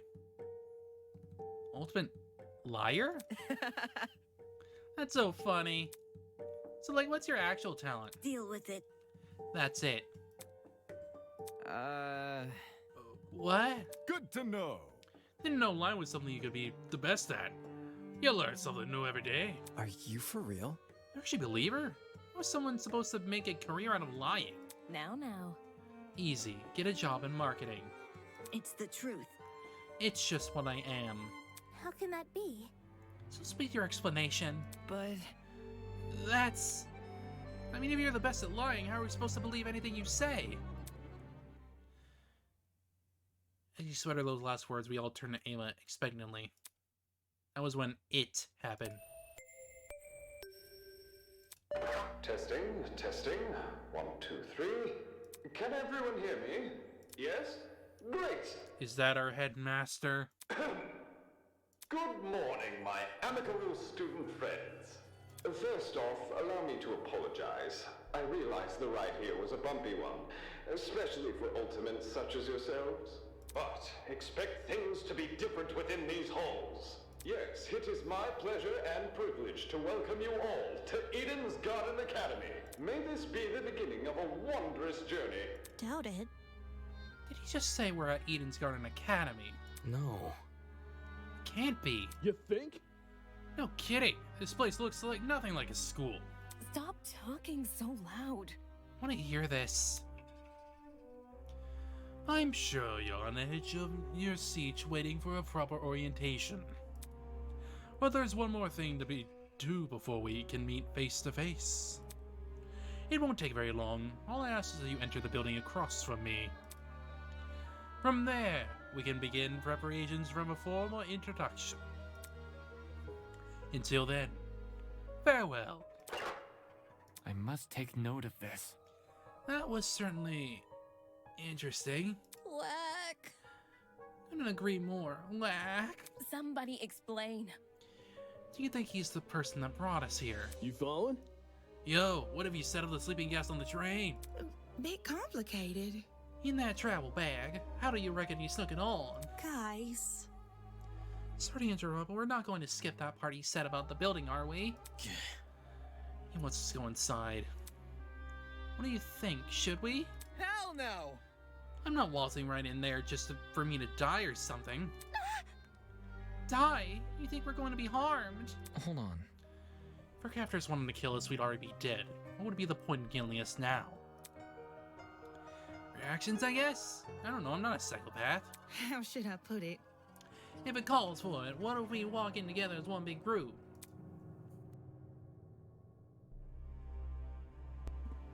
When you know something's looking out for you, things can be a lot less scary. Aye. She's got a point, that lass. The only way we can progress is if we face the problem head on. Soybean. I suppose that makes sense, but isn't it too naive? There's nothing wrong with a bit of optimism from time to time. Let's try it, okay? Alright. Gathered around the entrance, none of us willing to be the first to walk through. Eventually I mustered enough willpower to push the doors open.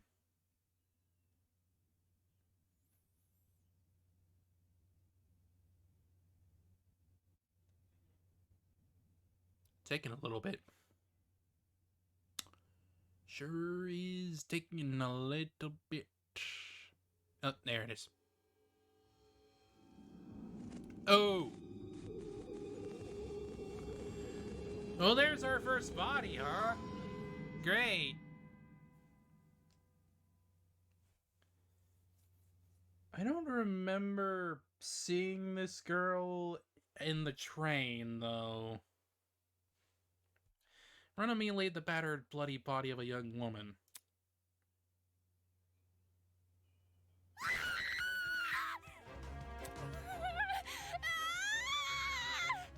What? Is that girl dead? That's her dead body. What happened? There's no way. It's just another student. Holy!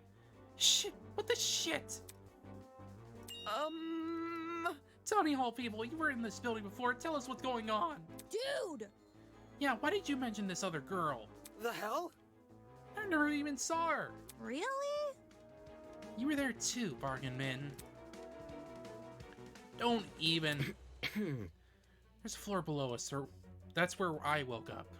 Very funny. And you missed a whole ass person? Yeah, right. Hell no! You saw her. You must have seen her. Come on, just admit it.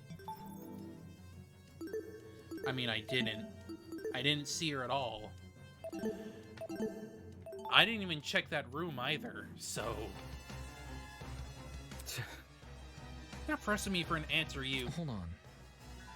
I can corroborate Damon's story. There was never a body.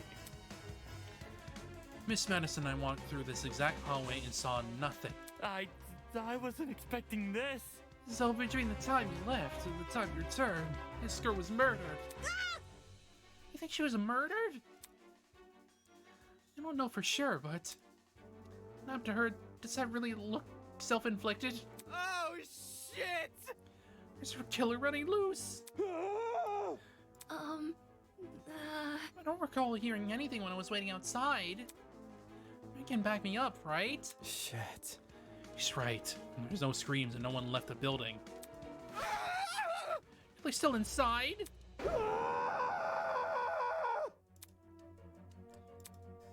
More panicked shouts filled the corridor.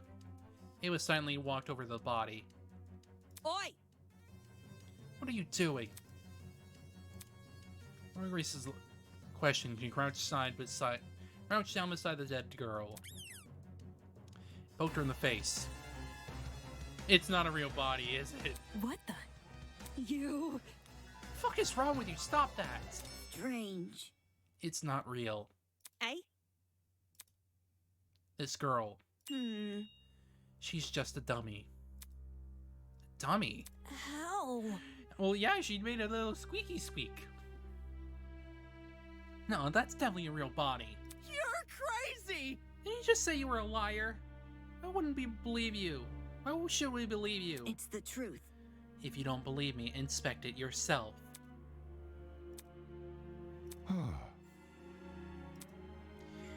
No one else is offering, I can do it.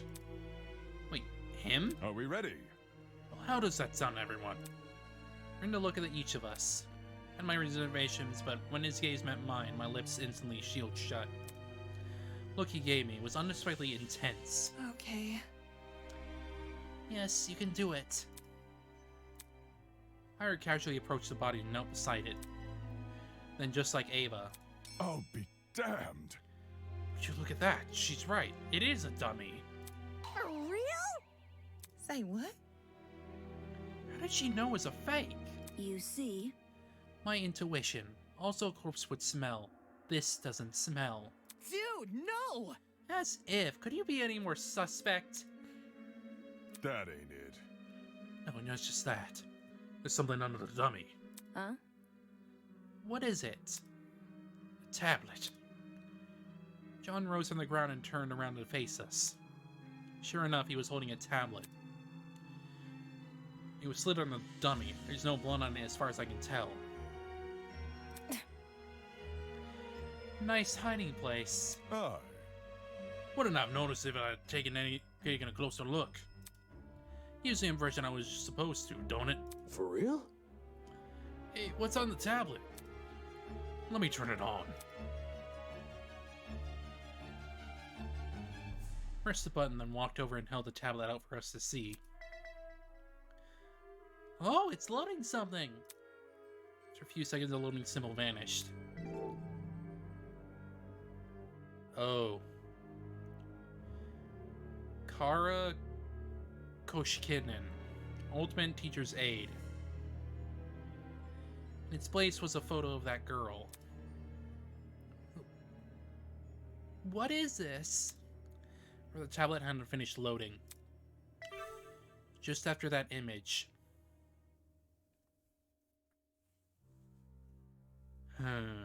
She was stabbed 28 times in her torso and died from blood loss.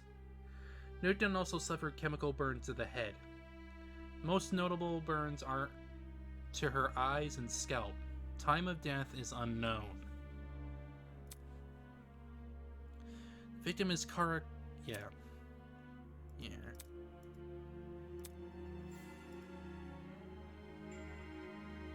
Yeah, more or less. Hence why we're getting a trial in the prequel.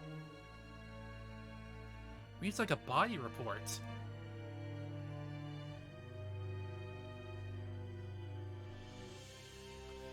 First, a dead body that revealed to be a dummy. Now a body report? What the hell is going on? Jeez, took you long enough to find that tablet? Ahem. Long ago, a heinous murder was committed, and the victim so happened to be an ultimate, much like yourselves. What? Before you is a perfect reconstruction of the crime scene, as well as an effigy of the victim with the appropriate injuries. So, this murder happened before. It was quite emotionally draining to grab that dummy. It served as a strong reminder of what was lost. She was such a nice girl, with so much potential lost to the violence. What is this man playing at?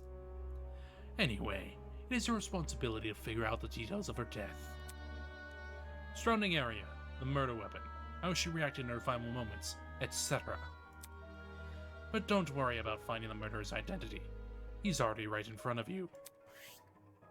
See that gray man on the tablet screen? Yep, that's our guy.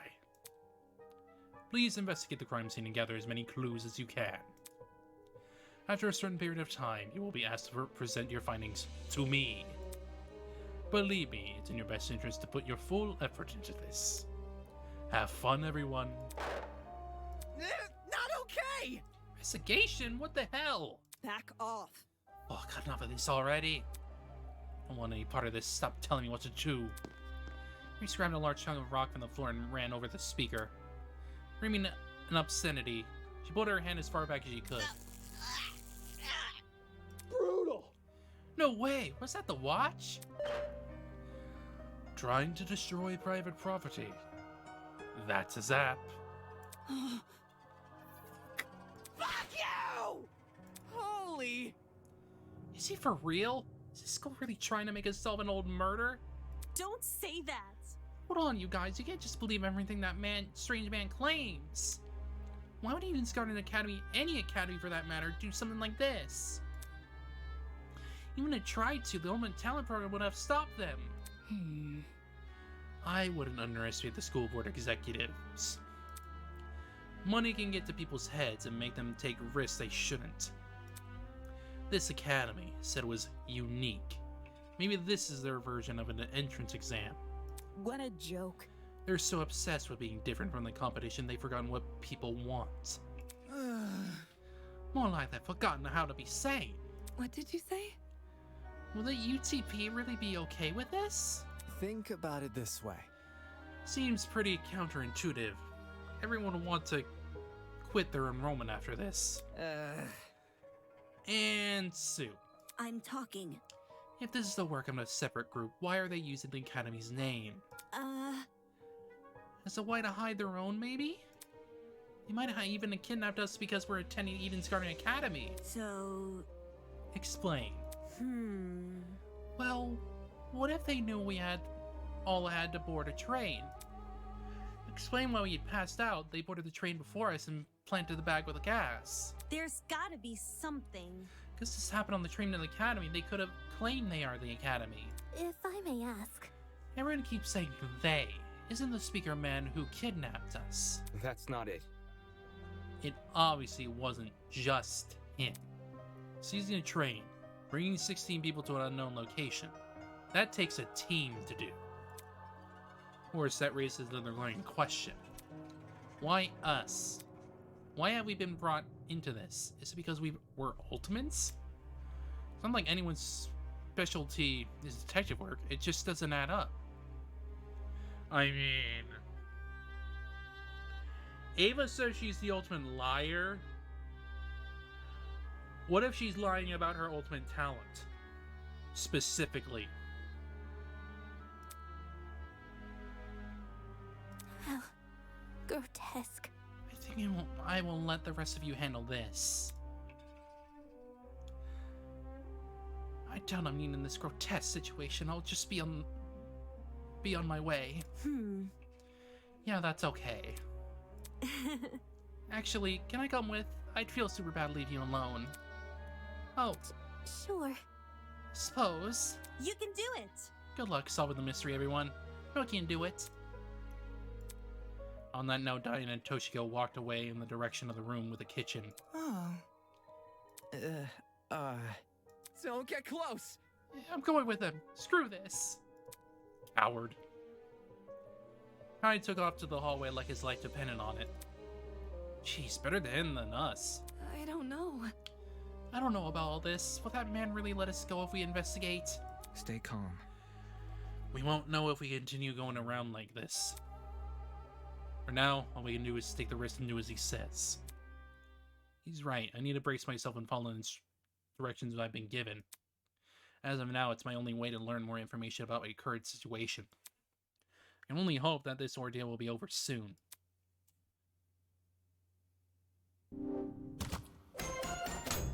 Ooh.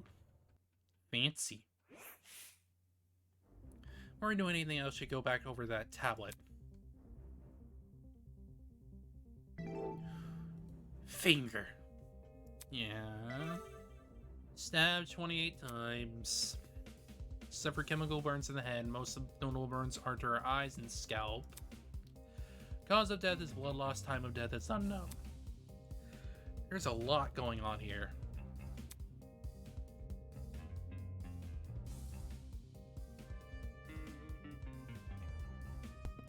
Chemical burns in addition to 28 stab wounds? Jesus, I don't want to believe anything the speaker guy says. This murder really is based on true events. Damn, the killer is totally sick in the head.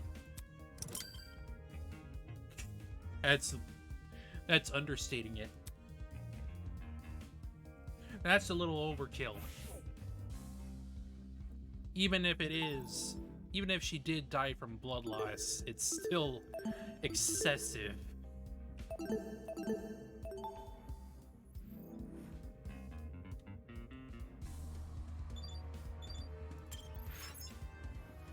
Captors gave us a lot of information about this victim. To their credit, what's written on the tablet seems accurate, but I should inspect the body just in case. Damn it, it's just a doll, Damon. Stop hesitating.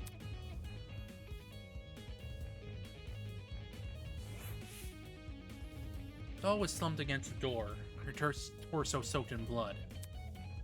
Parts of her shirt had been ripped open, exposing bits of bloody, indiscernible pulp. Quickly took a step back, trying to control my breathing and avoid throwing up. Just a doll. There's no reason to be afraid of a doll. Well, time to look. The initial sight of the doll shocked me so much I completely overlooked this rifle. Expecting it now, I realized something. The victim was stabbed. Why was the rifle near her body? Huh? Rifle, could you step back a bit? I'm curious about something. No.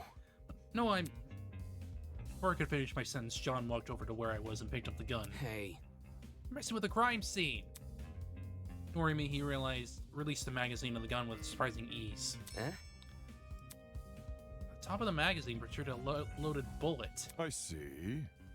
That's interesting. This rifle hasn't even been used. Definitely a dangerous thing to have around. I'll put it down in the garden so nobody gets any smart ideas. Rather than him holding it. Damn, a loaded gun. What's going on in the killer's head?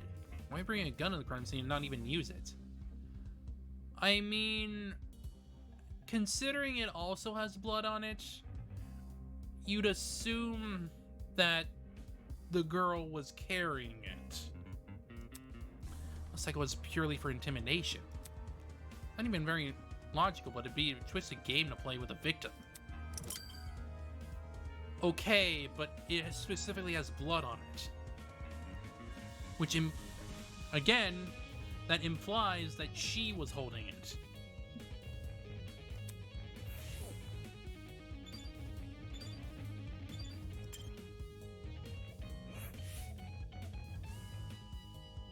But then again, there's also blood prints on her... Well, there's also blood on her fingertips, so... Bloody knife laying next to the victim. Safe to say that this is supposed to be the murder weapon.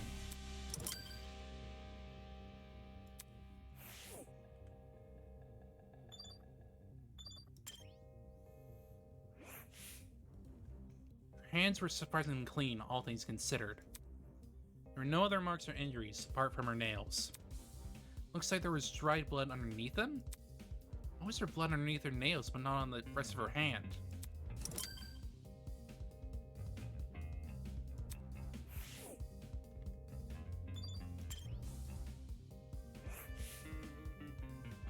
Meryl has been stabbed repeatedly.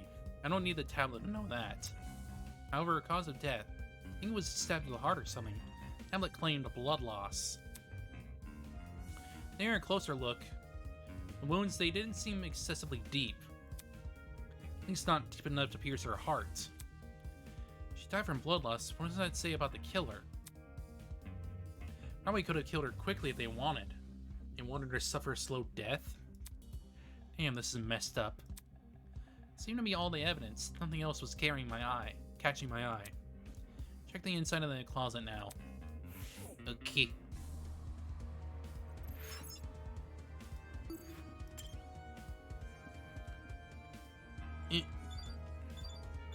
Oh.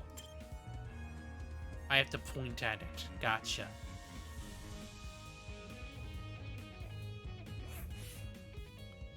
Like the rest of the building, the inside of the closet was old and dilapidated. It was the last place that I wanted to dig through, but I had to gather as much evidence as possible. Otherwise, I won't be able to present a strong argument.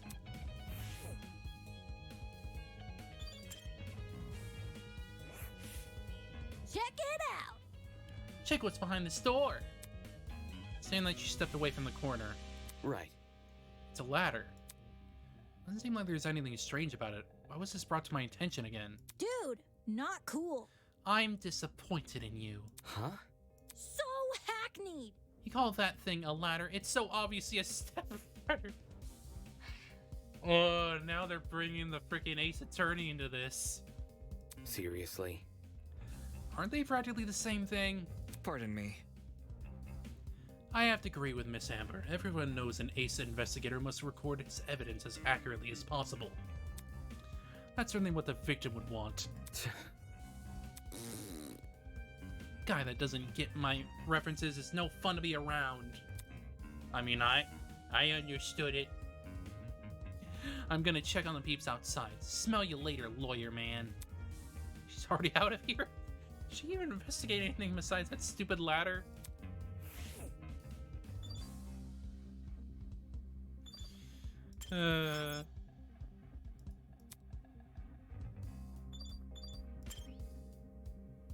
Bucket does look suspicious. It's like a pretty typical thing to find in a janitor's closet. Why is it randomly lying here? There's nothing inside it except... What does this smell? It smells like bleach? Which means that must be our chemical that got her.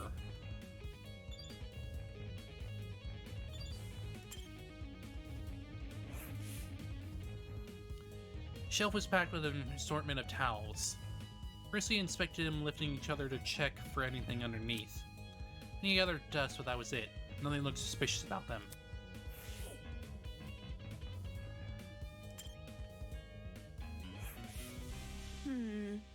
There might be more clues around here. I'm going to check this entire closet for evidence. No thanks. A person like her is probably more likely to cause a murder, not solve one. That's also assuming that she's telling the truth about being the ultimate liar. That's assuming.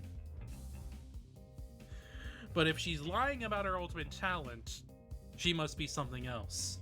Perhaps even the ultimate detective. Maybe. I don't know. Alright, have fun with that.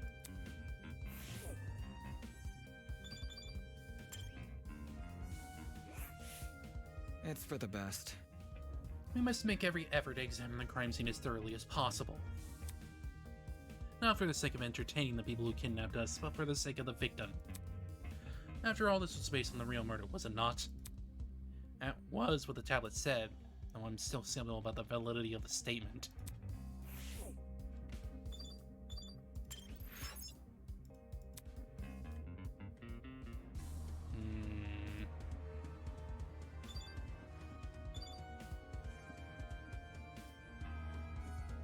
Not seeing anything. Oh, clock. The clock above that door doesn't seem like it works. Except that everything around here I should check on the other end of the room. Okay. Time to actually go back there now.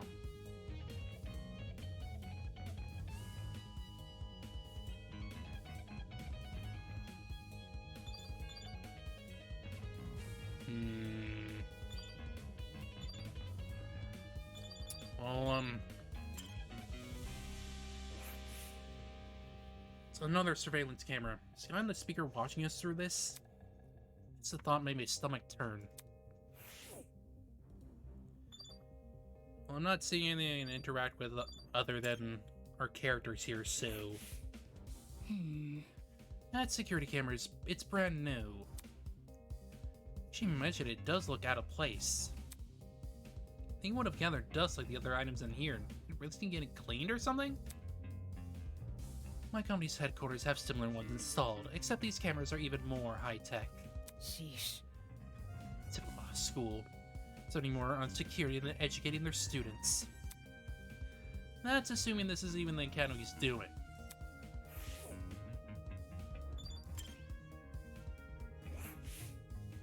Golly! These shelves are real intriguing. Take a look. Some of the cleaning brands go as far back as the 80s and 90s. Eh? You recognize them? 'Cause I use them. Why would you do that? How should I put it? Oh, chemicals do the job better, since there are fewer regulations about what's poisonous and all that. And just don't ask where I got them. Don't want to alert the fuzz. I'm sure they don't care about our black market cleaning supplies. Wild. Gotta stay one step ahead. I checked all the containers on the shelf. They're all full, with the exception of one. Bottle of bleach. Huh? Bleach? There was a bucket in this closet that reeked of it. Makes sense. That's probably not a coincidence, given this thing is supposed to emulate a real crime scene. Excuse me. It's crazy how much effort has been put into this. Can't think too much about what kind of situation we're in, or we'll never be able to handle it. Alright, everyone. That's time. That was the shortest investigation ever. Looking at you all, you investigate the crime scene so well. It's enough to bring a tear to the eye. Jokes aside, please meet by the elevator of the class trial. You should find it somewhere around the Tree of Ignorance. Don't make me wait too long. I might start getting zap happy. See you soon. Last trial? What the hell does that mean? Sounds like that's the end of our investigation. Let's see. If we're done with this closet, we should go outside and talk to the others. Hickey.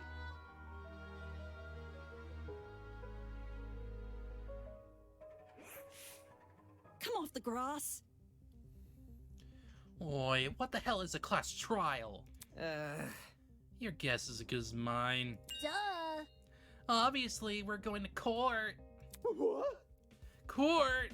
What? He's going to put us on trial? Listen to me. Maybe that's where we'll talk about the clues we found. Just saying.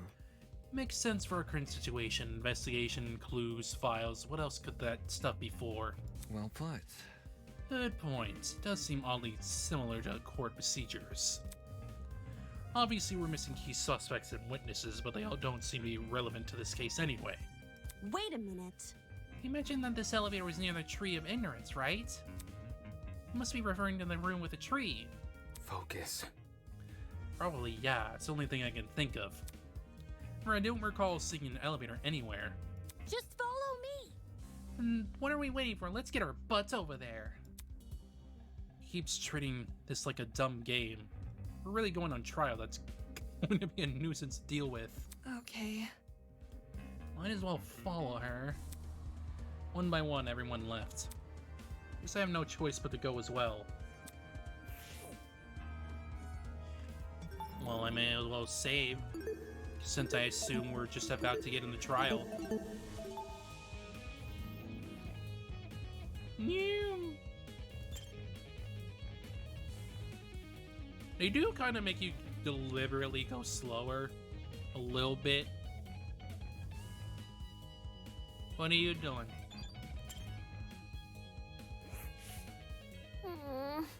How do you remain so stoic in a time like this? Aren't you worried at all? It's simple. No, not really. It's not like we're investigating some high-stakes murder. Just a dummy, that's it. Yes, quite. I completely concur. He's obviously faking it without even looking at her face. I can tell she's sweating bullets. Oh no. Yeah, they do seem to deliberately make you move a little slower, but that's probably because these environments are like inherently much smaller than other Danganronpa games, so they sure are putting a lot of effort into the visuals though, so I'll give them that. When I arrived at the tree, I saw that people were already bickering. Check it out. Big tree, Eden's Garden Academy, overused religious symbolism is tight. I really hope we'll get let out after this. Oi, you. How do you come from, liar chick? Why are you asking her? Come off the grass. She's clearly faking her talent. Am I hearing you right? And that makes her one of the bad guys? Who would want to fake their identity besides someone with a secret to hide? Bet she's the one who brought that gas bomb on the train. Really? She didn't think to bring a mask, avoid passing out or whatever. If no one else is gonna say it. You all need was a mask to protect you then. Hey, don't look at me. I literally passed out. Someone's got plenty of holes in it. I'd suffocate otherwise. I've got something to say. No, the liar chick's totally sus. Just look at how calm she's been acting. She somehow knew that dead body was a dummy, then she poked it in the face. That's not normal. I mean...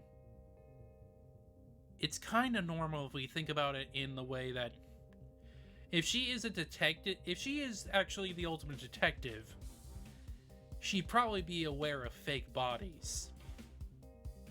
Deal with it. I told you, it was my intuition. Ugh. Intuition, my ass. Hold your horses. It's not unbelievable, but my gut told me we should inspect a door. Now look at us, we're on the mission to solve her murder. Any clue? Where's this elevator supposed to be again? That's right, there meant to be an elevator around here. All I see is a tree of ignorance. I mean, do you see this freaking indent right here on the tree? I wonder if that's the elevator. We're missing something here. Maybe we're being played for fools.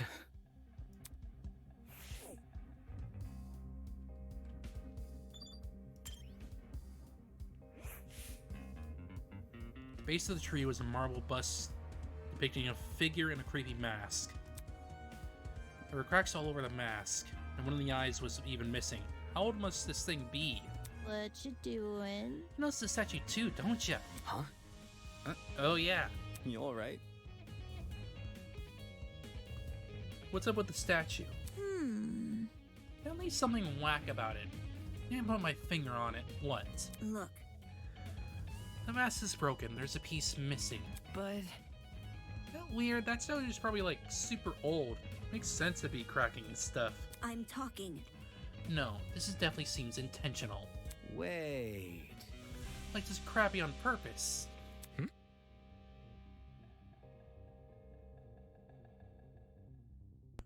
Even so, it's not relevant to the elevator, is it? Well, you know... What about... Maybe we find the piece and place it on the statue, something will happen, like a puzzle-solving game. That one's kind of far-fetched, but it wouldn't hurt to try. Sounds easy. You say we gotta look around for the other part of the mask. Hold on to your butts, because I got the eyes of a predator. Whatever. It's even a Never mind. And everyone started to search the tree again. Some people inspected the tree itself while others scoured around it. Seemed like only a few minutes Grace stood up frantically with something in her hand. Oi! Everyone, I found it! Gathered around Grace to see what she was holding. Nice. That must be it. What should we do with it? Do we just stick it back in the mask? Leave it to me. Probably, yeah. I'll take care of it. Soybean! Back off, Hercules. You ain't the one who found it. Grace brought the piece over to the statue and slotted it right into the mask. Then, nothing happened. Fail. Well, that was anticlimactic. Click. Suddenly the ground we were standing on began to shake. Golly! Oh, shit! Are we about to die?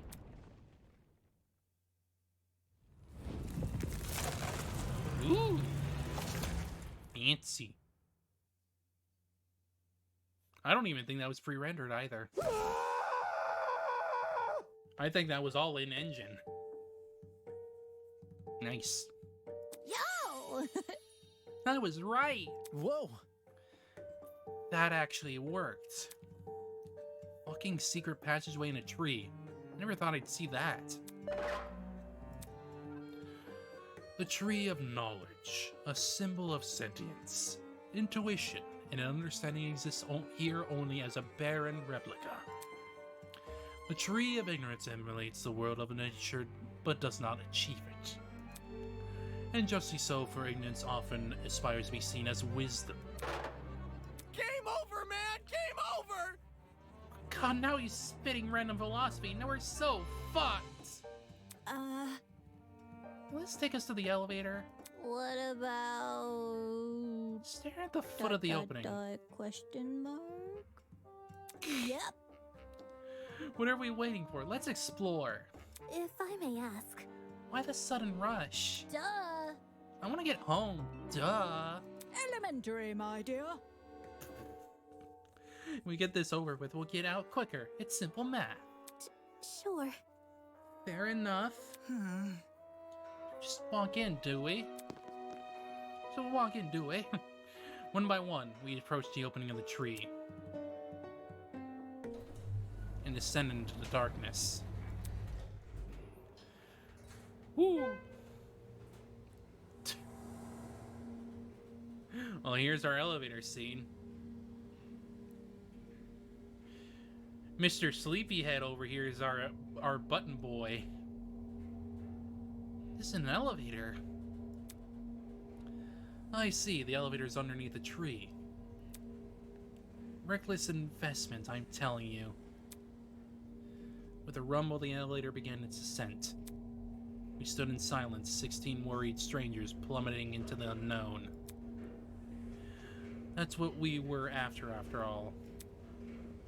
Random people thrown into this horrible place, and for what? Some twisted man's game? Fake crime scene, an investigation, a creepy statue, and an elevator tree? None of this was the work of your average kidnapper. It was something much bigger. No way could it be connected to Eden's Garden Academy.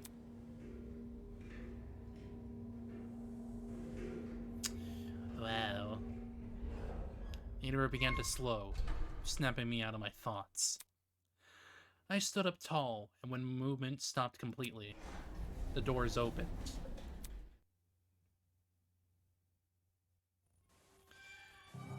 In front of us was a large circular hall supported by marble pillars. In the center of the room, 16 podiums had been arranged into a circle. Were those for us? Welcome, everyone. I hope you enjoyed the elevator ride, even if it was a bit quick. As you can see, this is the trial room. Each podium has a name on it. Find your designated podium and stand there until I give out further instructions. However... And if we don't comply, then I'll zap you, of course. Back off. Not this sapping shit again. Miss. Just face it, Miss Madison, we have to go along with his demands. Looks like there's a few smart ones in the pack, eh? Well, come along now. We don't have all day. There's no avoiding it. We had to assume our places. Ooh.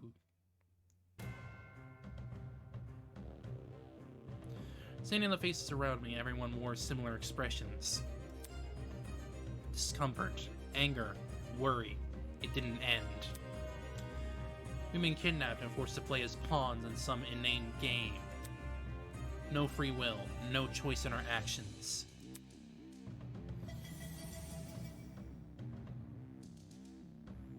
All we could do was move forward. We had to hope for an escape. And a way to run from this twisted place. We had to solve this murder case. Yes.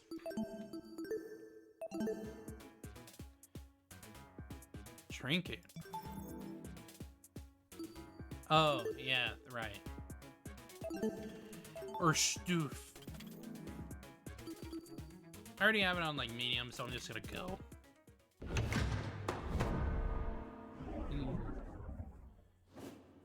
They really worked quite hard on this, huh? Like, this is just a fan project. Let's begin with a brief explanation of the class trial. The objective here is simple. Explain how the murder took place. Using evidence you've gathered during the investigation, you will argue what you believe happened to the victim. Should you all agree on the right answer, you will be free to leave this place. Should you all agree on the wrong answer, well, you'll find out. That's all there is to it. Have fun, everybody. Somebody, get me out of here. If this is something we must discuss, I know a good place to start.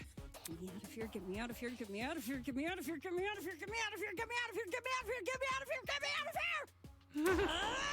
Somebody get me out of here!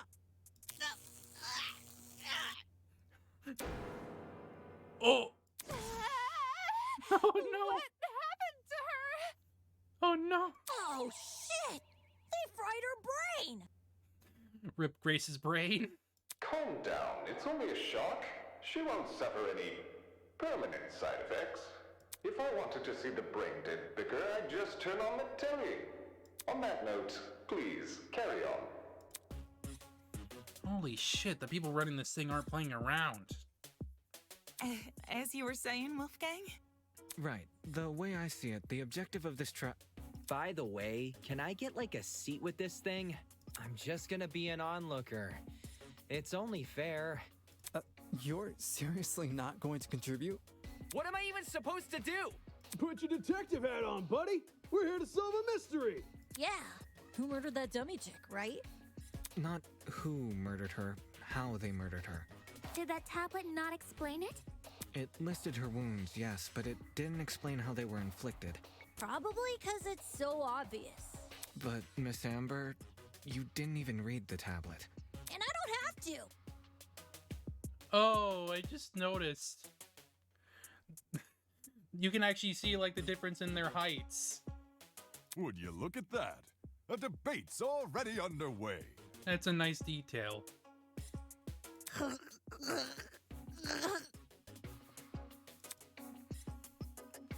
These guys are clearly confused. You need to stop them before they arrive at the wrong conclusion. Oh gosh, do you hear that? That's the sound of a non-stop debate approaching. Yeah. Yeah, it's literally the same. During non-stop debates, your classmates will speak one after another without interruption. Ooh, excuse me. Circle bullets? Ooh. Yeah, these controls are certainly wild. Silencer? Oh, yeah, it's going the V3 routes. Oh boy. Well, I guess I have to get my freaking V3 muscle memory back on. Great. Alright.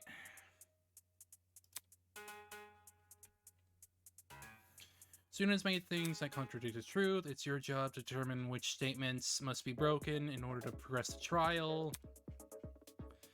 For ammo, you have to be armed with true bullets. Yes. True bullets that are relevant to the debate will be loaded into your true cylinder. Yeah. Want to aim for the words Highland Gold. Those are the weak spots. A lie or contradiction may be hiding within a weak spot. Use, yeah. Knowledge rate.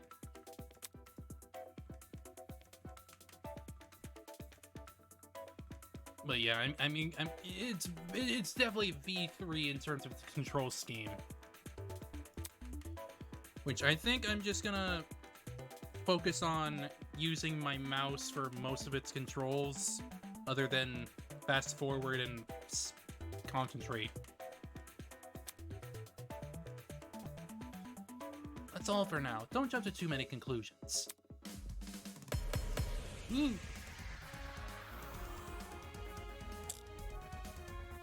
Well, we only have one right now. The mystery was never about who killed Kara, but how she died.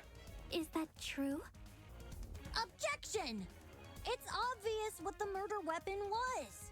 I didn't get a good look at the crime scene, but the body was pretty bloody. And what could have spilt that blood besides that big, scary gun? Ah, that's right. There was a gun. You hear that, lawyer man? She agrees. I mean, that wasn't the murder weapon. Lana's voices in the room aren't always the smartest. Fortunately, an uninformed argument is never difficult to shoot down. The mystery was never about who killed Kara, but how she died. I mean, we know what the murder weapon true? was. Objection! It's obvious what the murder weapon was. I didn't get a good look at the crime scene, but the body was pretty bloody. And what could have spilt that blood besides that big, scary gun? No, that's wrong!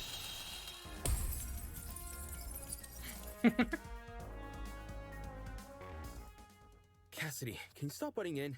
You barely investigated the crime scene to begin with. Whoa, what? I searched that place from top to bottom. No, you didn't. Alright, then tell me, how was a fully loaded assault rifle used as the murder weapon? That's easy. It wasn't. Obviously, the shooter reloaded their gun to full capacity. Ma'am? No. Any smart shooter could tell you that. Right, Desmond? Why are you bringing me into this? Except, the victim suffered multiple stab wounds to the torso. If the gun was fired, not only should the body have had bullet wounds, but there would be shell casings from the fired bullets. We saw neither at the crime scene. And even if she was shot, the killer would likely take the shells with them. Details. If the gun didn't do that chicken, what was the actual murder weapon? The actual murder weapon, that's obvious.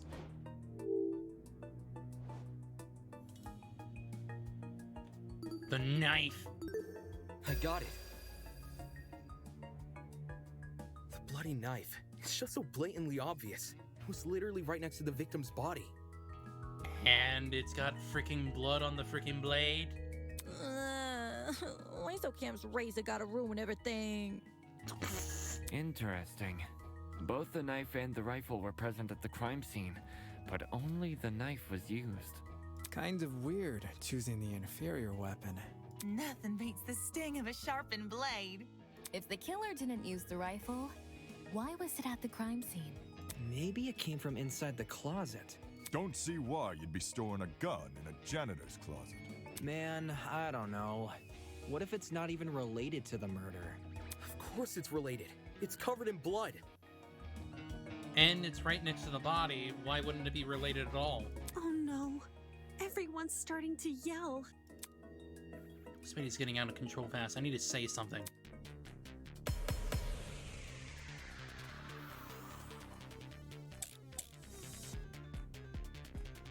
To reiterate, both the rifle and the knife were next to the victim's body. Yes. Yet they opted for the knife. Odd choice. I bet that gun didn't even work. These days, it's all about aesthetics over effectiveness. That's like your opinion, lady. If the gun was broken, then the killer would have no reason to bring it with them. And yet, they did. Watch it be for the aesthetic. It's easy to assume the killer was the one holding the gun, but considering the details of the victim's death, I'm inclined to think otherwise. To reiterate, both the rifle and the knife were next to the victim's body. They opted for the knife. Choice. Gun didn't even work. That's like your opinion. If the gun was broken, are you out of it? That has nothing to do with anything. To reiterate, both the rifle and the knife were next to the victim's body. Yet they opted for the knife. This was fully loaded.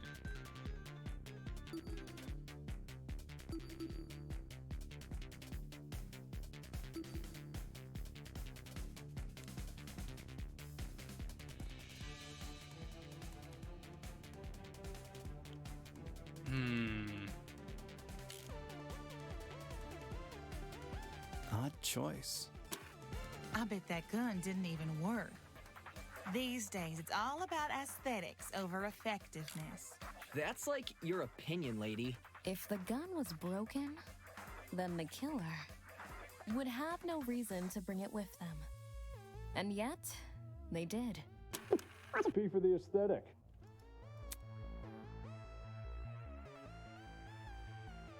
Yeah, it's considering the details of the victim's death. To reiterate, both the rifle and the knife were next to the victim's body. Yeah. Yet they opted for the knife. Odd choice. bet that gun didn't even work. These days, Wait, it's no, all that's about- wrong. Oh, you was- Wait, I was thinking incorrectly. To reiterate, both I was the thinking rifle incorrectly. and the knife were next to Whoops. the victim's body. Okay. Yet they opted for the knife. Odd choice. Because okay, look. So she was stabbed 28 times. She was stabbed 28 times. The assault rifle would clearly work because it's fully loaded.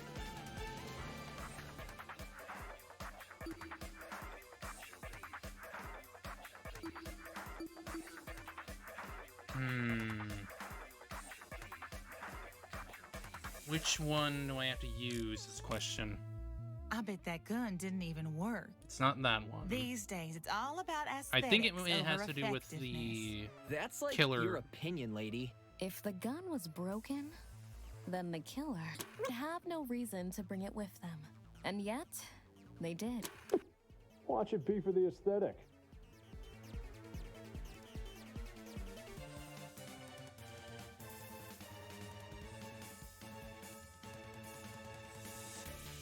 Yes, I think it's the tablet. I think it's the tablet.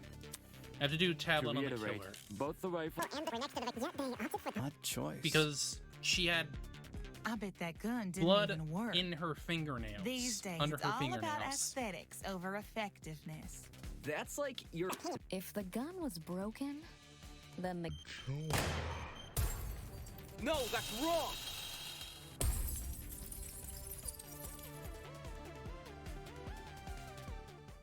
Stop that thought right there. If we keep assuming the killer had the gun, we'll end up running in circles. what? You think the killer was unarmed? No, they were definitely armed. With a knife. The reason they didn't use a gun is probably because they never had it to begin with. The gun was in the victim's hands. But then, who did? Easy. The victim. Whoa, the dummy had the gun? If it wasn't the killer, it has to be her. She must have brought it to the closet. She was probably carrying it before the murder, but dropped it when the killer attacked her. Oh, I guess that makes some sense. Complete sense. I wouldn't be so sure about that. Aren't you overlooking something? Huh? The victim was stabbed from the front, meaning she could have seen the killer coming, correct? If so, why didn't she shoot them? A stealth attack! I bet the killer memorized her AI movements. Or perhaps the killer was someone she recognized and trusted. That girl must have been killed before she had the chance to defend herself. That's not technically true. Eh? There's evidence of a struggle between the victim and the killer.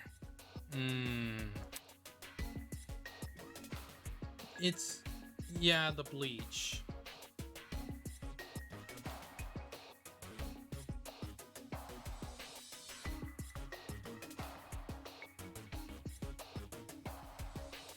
She couldn't fight back because it specifically said there was a chemical burns that were on her scalp and her eyes, which means she couldn't even see the killer.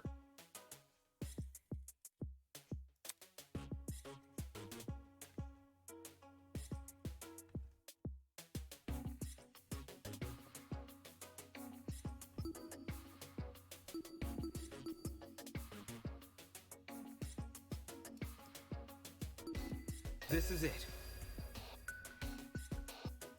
We found dry blood under the victim's fingernails, which implies she was clawing at her attacker. Yeah, out of desperation. Of course, no explanation is definitive without photo proof of the killer, but I'm confident this is what happened. Why would you resort to scratching when you're carrying a gun? Because she can't see. Did something get in the way of her using it? Wonder if that killer stole it from her. She should have seen or heard him coming from the hallway at the very least. Why do you think she was in the hallway? That's where the fight happened, right? I think you're getting ahead of yourself. How can we be sure the fight happened there? Maybe the fight started in the hallway, and after it ended, her body was dragged into the closet. Yeah. And it's also probably we also need to remember that the bleach also hit her eyes, so she likely couldn't see, making her have to like claw out wildly. If that happened, shouldn't there have been streaks of blood on the floor or in the hallway? Drag marks? Can't say I saw any. It was merely a jest. No need to take it so seriously. Instead of dragging the victim, what if the killer carried her? I don't know why they would want to do that, but it would explain the lack of drag marks. But then, wouldn't the killer have been covered in blood? Aye. It should have gotten everywhere. Those wounds were brutal. A few inches deep, I reckon. Carrying her would have done nothing to stop the blood flow. Good point. She was obviously killed in the closet. That's where the blood was. Yes, you're right. I'm so sorry for derailing the conversation. Moving on. That fight. The victim had the gun, but she was overpowered? If she wanted to, she could have just, you know. It doesn't make much sense, does it? There must be something we're missing, something that explains how the victim was overpowered. The bleach. And I know I'm the only one who can figure that out. Alright. Yay, here we go with the agree. Got it.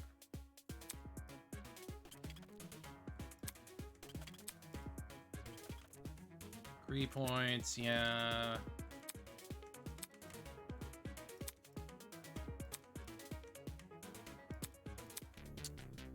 It's agree time.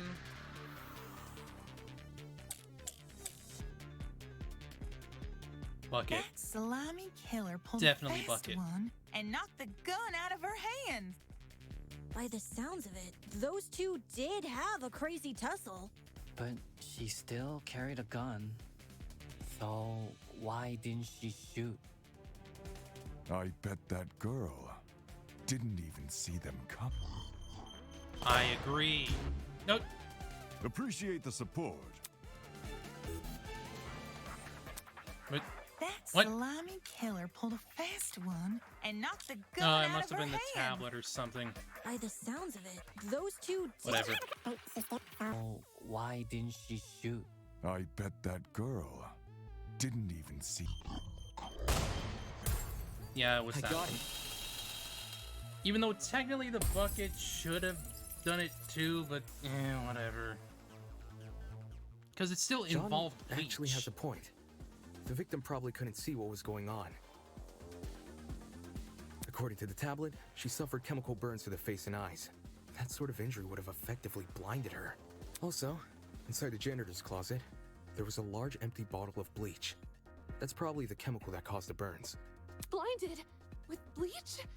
That's horrible. All that pain, yet she still managed to fight back? She sure put up a struggle. Without a gun, I guess the next best thing was her hands. So the killer was definitely the one who blinded her. Indeed. Knowing she had a gun, he blinded her to make her less dangerous. Then, when he pinned her against the door and stabbed her, she tried to retaliate. Until eventually dying from her wounds. Jeez, this is brutal. Couldn't they have toned down the violence? The past is in the past, and we can't change that. All we can do is solve her untimely death, eh? I mean, by the sounds of it, we've already figured it out, right? No, not yet. Seriously? But we've Get already fucked. discussed so much! We know she was armed. We know she was blinded. We figured out how she died. How is this not a closed case? Please understand, I'm proud of everyone's hard work so far. Because of you, we're one step closer to bringing the victim justice. This was never about the dummy. However, we should think of this case like an equation. Knowing how it works is only half the struggle. Now we need to figure out why. As in, the motive? The motive for the kill. You're on the right track. You speak like we have any information on the killer. The man's a stock image. He doesn't even have a name. What are we supposed to ascertain from that? That he's a non-character? Not every answer will be written down for you. Sometimes actions speak louder than... Whoa, whoa, whoa! Hold the phone! Grace? Whoa, what? Since when was Grace back to normal? Welcome back to the realm of consciousness, Grace. Right now, Soybean. Watching you guys try to solve this mystery has been like watching a dumpster catch on fire. I guess all that smoke must have clouded your vision, 'cause there's a big-ass elephant in this room. An elephant in the room? That's giving us too much credit. So the killer incapacitated that girl. She had a gun, it makes total sense. Problem is, you've yet to explain how he used the bleach. The bucket. The fucking bucket. It's obvious. I sort of assumed he spilled it on the victim. Right. He just tipped the bottle over her. That bottle is where the bleach came from, sure. But I doubt the bottle itself was involved in the murder. Also, you know all the freaking school pranks with the freaking bucket and then you open the door and then it falls on the person? That's how it was done. Clearly. When we found it, it was neatly ordered on a shelf near the back of the closet. The gun and knife were just thrown on the floor, so it's weird this weapon was handled so differently. Do you think the killer just poured the contents of that bottle into something else? Sure, before the actual murder took place, I'd say. And what is this something else? Go on, explain it before this dumpster turns molten. I'm really stubborn about this, but I get the point she's trying to make. Before we move on from this subject, we need to make sure its logic is completely sound. Alright, let's put out this fire. It's bucket, come on. It's the most obvious shit. Well, if the original bottle's been emptied, where'd the bleach go? Into another bottle? No. What about a container? Ah! There were a bunch in the closet. I bet the killer had a secret water gun. So when the victim came in, pow! It was a little too He fast. squirted her in the eyes. Hey! The ink vanishes when the battle's over. Call the fire brigade, Grace. Oh no! For those chemical burns, the killer had to use something, but what? Well, Into another... What about a container? I got it. Consent.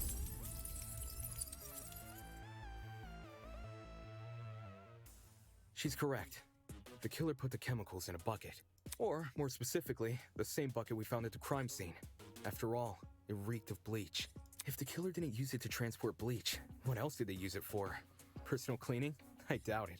Yo, that makes sense. A broken clock is right twice a day. Okay, cool.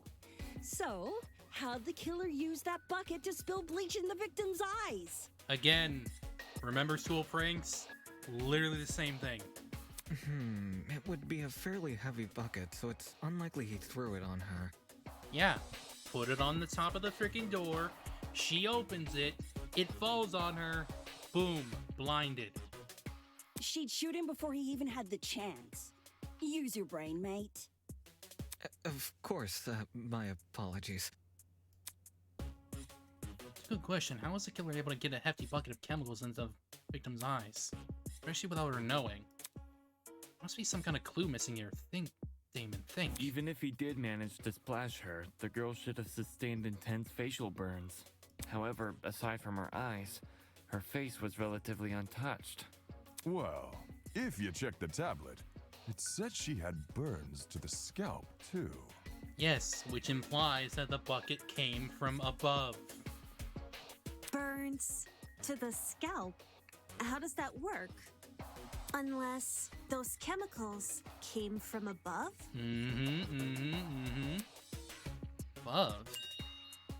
That's right, above. Did the killer somehow suspend the bucket in the air? Maybe there was a mechanism that made it tip over when someone entered the room. Where's this bucket supposed to be again? Above.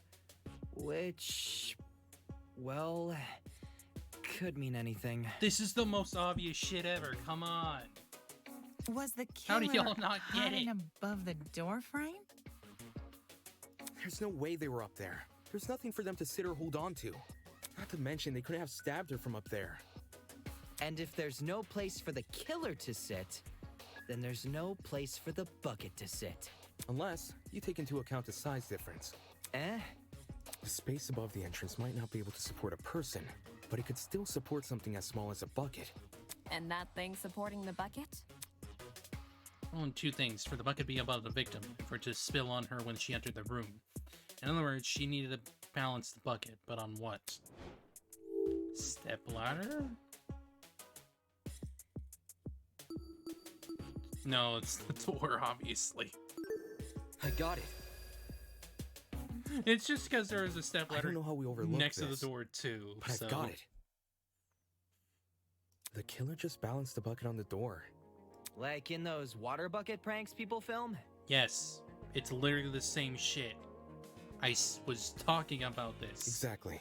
When the victim came into the room, she pushed open the door and caused the bucket to fall on her. This would make it so she couldn't shoot back or even get a chance to see her assailant. When the bucket hit the ground, it probably rolled away. That'd explain why we found it a couple feet from the victim. That is a possibility, yes. It sounds like the best conclusion. There's just one problem. How was the killer able to reach that high? Unless they were abnormally tall, it'd be difficult to place something on top of that door. Hello? There was a stepladder next to the freaking door. Well, let's use that as our next point of discussion. How did the killer set up this trap? To balance that bucket on the door, the killer would need to reach pretty high. Is there anything at the crime scene they could have used as a boost?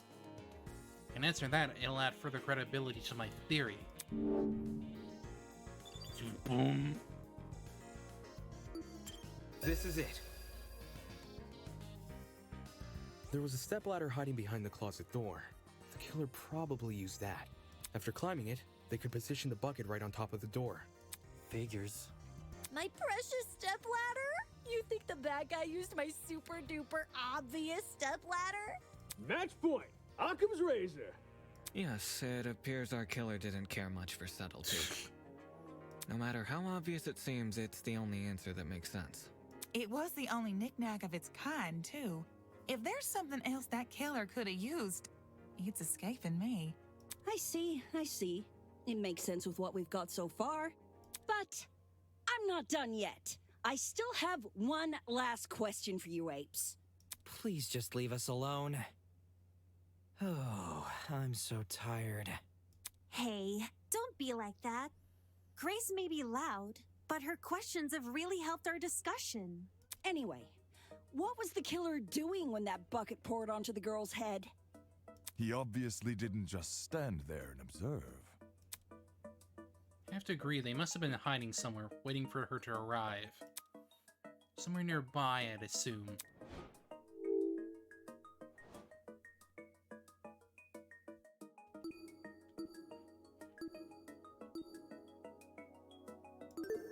I got it. It makes the most sense. I've got it. The killer was hiding in the back of the closet. If he was pressed up against the furthest shelf and facing the entrance, there'd be a diagonal path between him and his victim. I say diagonal because that's the only way he can make a direct charge forward. Also, when the victim entered the room, she would have been standing with her back to the hallway, right outside the killer's range. That's why the stab wounds were only made to her chest. Creating the crime scene we found! Great job, guys! We're actually doing this! That was the last mystery, right? We must have put everything together now. Even if it's all fake, I feel really bad for this victim. It's an ugly sight, but she's no victim. Huh? Well, technically she is, but let's be real. The girl was carrying a gun. Yes, but the killer was also waiting for her. Very specifically. She probably provoked the killer. And they killed her in self-defense. It's a clear-cut case of the hunter becoming the hunted, no? You say that, but what if it's the other way around as well? That's no excuse. What? There's no justifying murder. Killing a woman is the worst thing a man could do. You're emanating a sizable amount of emotional tension. Are you okay? There's no excuse. There never was an excuse. 28 stab wounds! No girl, no person should ever suffer Kara's fate. Yeah, 28 stab wounds is a fucking lot. Like, that's excessive. Wait, who's Kara? It was the victim's name! Didn't anyone read the tablet? I agree with you, dude, but you don't have to shout out your point. Oi, what's all this about? We've figured out the case. Stop trying to drag it on. No. We're not finished here. Huh? There's no murder without a proper motive. We need to discuss why Kara died. I am not going this far for a fictional murder case. We aren't looking for a murderer. We're looking for answers, which we have. Do you turn in a half-finished exam, Winona? An essay without its conclusion? This isn't about efficiency, this is about being right. Or do you, a supposed entrepreneur, not value integrity? I mean, considering she's an entrepreneur, she doesn't actually care about integrity. What the hell? Let's just talk about the motive. There's no harm in doing that, right? Well, what was the motive? Was the killer fighting for their life? Or were they going out of their way to murder? Maybe the gun freaked them out. If I was in the killer's shoes, I'd definitely be nervous. Thing is, while acting out of self-defense is possible, since when does it look like this? Given the severity, I'd liken it to a crime of passion. Something done on impulse? What if they were frightened? A spooky thing might have set them off big time. That's wrong. There's no way this was done in self-defense. Exactly. I don't see it going any other way. This was premeditated. No matter what excuse the killer uses, it doesn't change the fact they have blood on their hands. Yo, bud, you seem a little pressed. Silence! I won't allow this! Wow, things are getting emotional. And now we're getting the whispers. Ah, we're getting the absorbs. Gotcha. Well, you've only been using logical arguments to further the trial so far. Now might be a good time to change your approach. Introducing the pathos mechanic. During non-stop debates, the emotionally charged commentary of your classmates will appear as purple text. Those comments are called pathos statements. You can absorb these pathos statements by hovering over them with your reticle and pressing... Oh. They've made a new mechanic.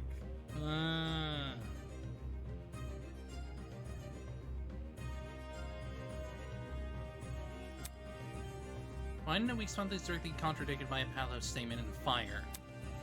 If successful, you will make a powerful emotional argument to counteract your opponents. Stay on the lookout for pathos statements. While you'll always be able to advance the trial using preview logic, emotional arguments can lead to some unique conversations. They're kind of taking the approach of lying, but using it in an emotional way.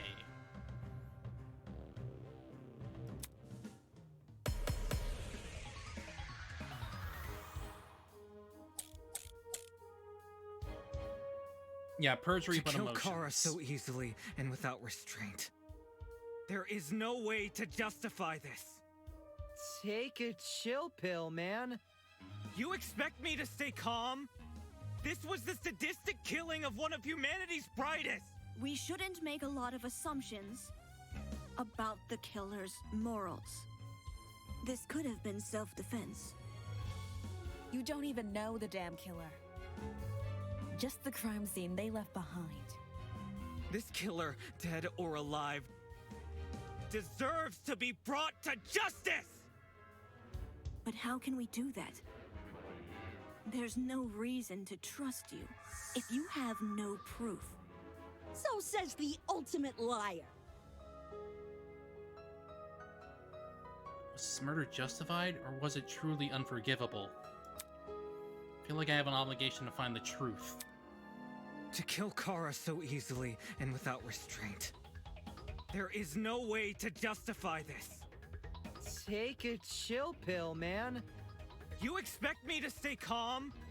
This was the sadistic killing of one of his brightest. I don't see how that relates. To kill Kara so Lawyer's easily intuition. and What without would I restraint. use it on? There is no way to just take it. Let me see. The killing of one of... We shouldn't make a lot of assumptions about the killer's morals. This could have been self-defense. You don't even know the damn killer. Just the crime scene they left behind. This killer, dead or alive, deserves to be brought to justice! But how can we do that? There's no reason to trust you if you have I think it's no reason to trust you. It's his intuition. Kara. There is no way to take it. You expect me to think with the we shouldn't make a lot about the killers. This could have been so. You don't even know that just the crime scene. This killer Deserve to be brought to. How can we? There's no reason to trust you. No, that's wrong!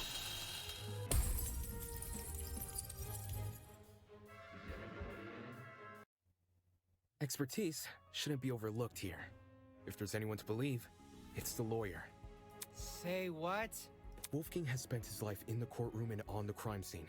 He'd understand the criminal mind in ways we can't possibly imagine. He was even emotionally invested in a murder case he'd never seen before. If his lawyer's intuition tells us that the killer was in the wrong, then we have no reason to disagree. We're all ultimates for a reason. We need to trust in talent. Well spoken. If Wolfgang is adamant about the killer's intentions, we should have faith in him. Yeah, Wolfgang's clearly trying his best for us. Let's trust in the lawyer and his bargain bin buddy. Hey! If it means going home, then new guys convinced me. Right on! Team Wolfgang all the way! Ah. Thank you all for your support. Well, Eva, do you still disagree? Even if I did, it's not worth pursuing. Does this mean we're done here? Hey! We're Disembodied Voice! We've figured out your stupid case! Now let us leave!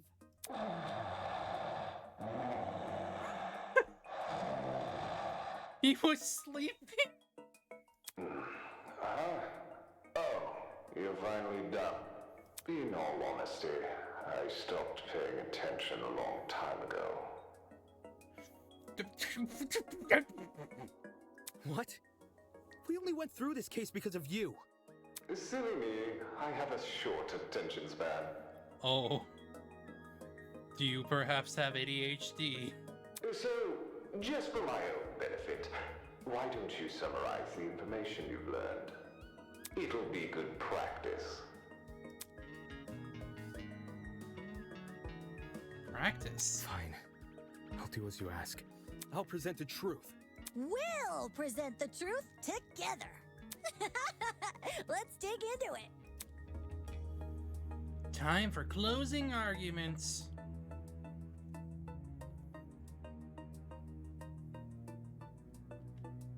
Yeah, it's more or less the same.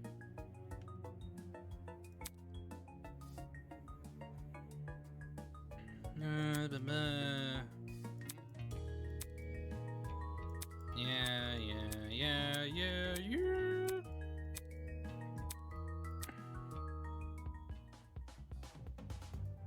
Yeah, this is pretty much V3's panels and stuff.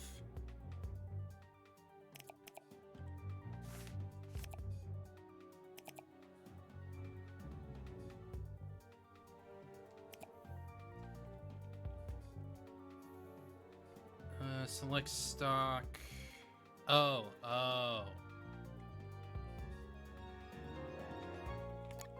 Gotcha.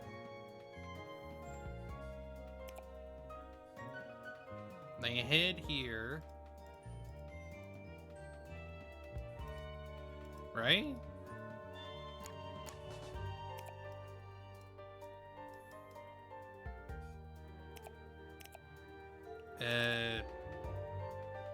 Oh, confirm. Gotcha.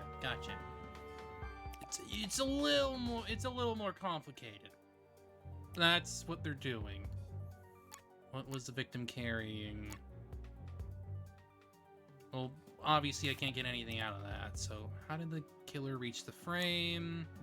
Going up the stepladder.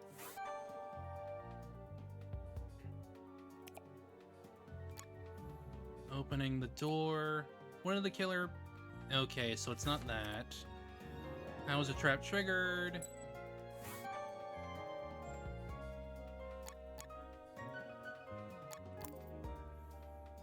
Assault rifle. What did the victim do when they were stabbed?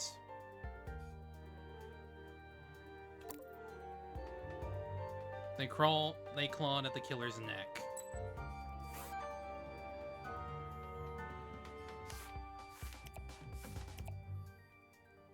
Victim was carrying an assault rifle. And then the last one.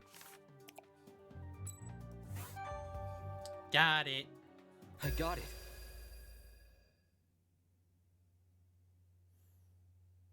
They made the control scheme a little bit more complicated, The victim but was Kara Koshkinen, the ultimate teacher's aide. ultimately still basically the same. Right before her death, she was wandering around the academy carrying a large assault rifle. That was probably when our unnamed killer, who was armed with a knife, spotted her. And decided he'd put her to eternal rest. He slid inside that little janitor's closet, where he began hatching a deadly scheme.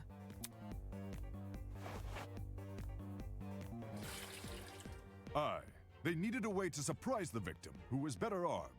The killer grabbed a bottle of bleach from the closet and poured its contents into a bucket. I like that everybody's taking part in the closing argument instead of just our main character. That's because they wanted to blind Kara by splashing the bleach in her eyes. Who knows? But clearly our Pathos argument is meant to be what was used since it was tutorialized. Sneaky little bastard.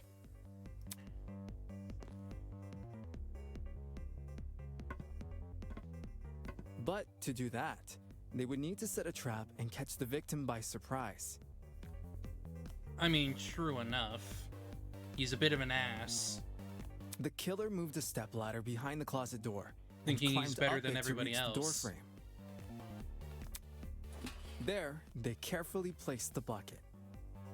That way, when the victim opened the door, the bucket would empty its contents all over her. But I do like that everybody's like chipping in here. Yeah, it makes sense.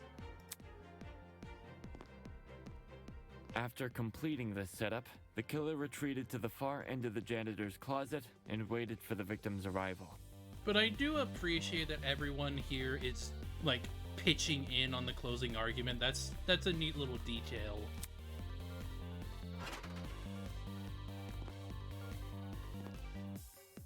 The killer could have made noise to attract the victim's attention. Either way, the victim tried to open the door. It's a little detail of them all being on the same page, which is cool. And, the bleach splashed all over her. Her scalp, face, and eyes were severely burned. Youch! God damn it, Jet!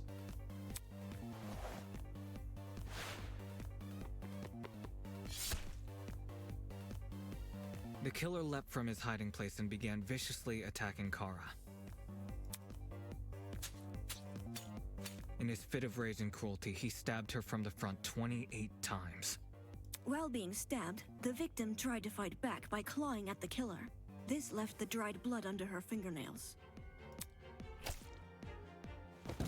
However, it didn't deter the killer, and the victim eventually died. At present, we don't have enough information to reveal the killer's true identity, but their actions haven't been forgotten. That is the truth behind this case. Well, are you satisfied? A measly 3 acts. Poor Horace would be beside himself. Who the hell is... No one cares! We've done your end of the bargain. Now let us out already! That is what I promised, isn't it? Alright, I'll let you leave this room. But before I do, may I be frank with you all for a second? This entire time I've been hiding behind a speaker, afraid to show my face. My heart tells me you'll react cruelly to it. Oh boy. However, my head, it raises a compelling argument. So are we finally seeing our headmaster, who I assume is the dude who was on the freaking bus statue? Who cares what others think? Shouldn't I get to have a little fun once in a while? Yes. Let's do away with these silly boundaries already. It's time we meet face to face. Face to face? What was that all about? Everybody, look over there!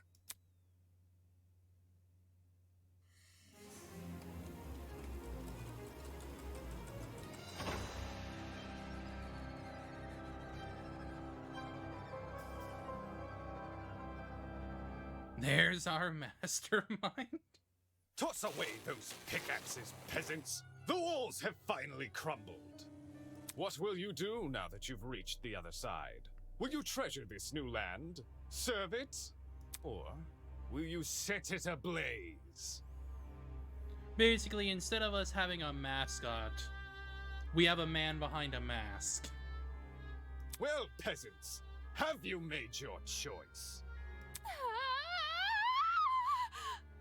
Yo, what the fuck is going on?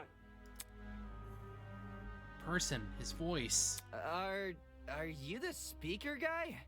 Speaker guy? No. You don't address your superiors like that. Within the halls of this academy, you'll refer to me by one name, and one name only. His Highness, the great and powerful Tozu, host of the Killing Game.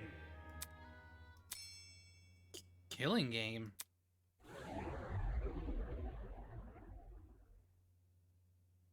Yay. Well done. Oh, you can call me Tozu for short. Hey. What do you mean, Killing Game? The show must go on. Did you really think the story would end once we reach the climax of the case? Quite the contrary. This is only the beginning. That's... What? Why the long face? Isn't it obvious? You, my dear subordinates, my blood is rushing, are going to kill each other. That's not... Come on. That's not funny. But then... You said we could go home and we solved this mystery. Mm-hmm. I gave you, peasants, an incentive. It's not my fault you took it the wrong way. What? What are you talking about? You lied to us. Rubbish. Lied. Oh, no. Absolutely not. I'm a fair man. A man sworn to the truth. And if I recall correctly...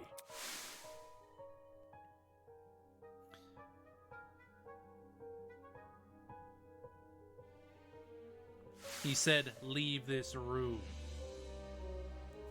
I specifically said you could leave this room, not go home. You sneaky son of a bitch. Not okay! That's your full of shit, man. There you go. Losing control of your voice. That's how you know you've lost the argument. Logic is a cowardly thing like that. It'll jump ship the moment it's confronted with a challenge. He didn't lie, did he? He said he never lies. So when he said this was Eden's Garden Academy, bullshit! What am I doing believing someone like him? There's no other way around it. He's lying. Dude! Why didn't you tell us about your dumb game sooner? And watch you peasants run away? Pathetic. I can't host a game without a contestants. Please don't.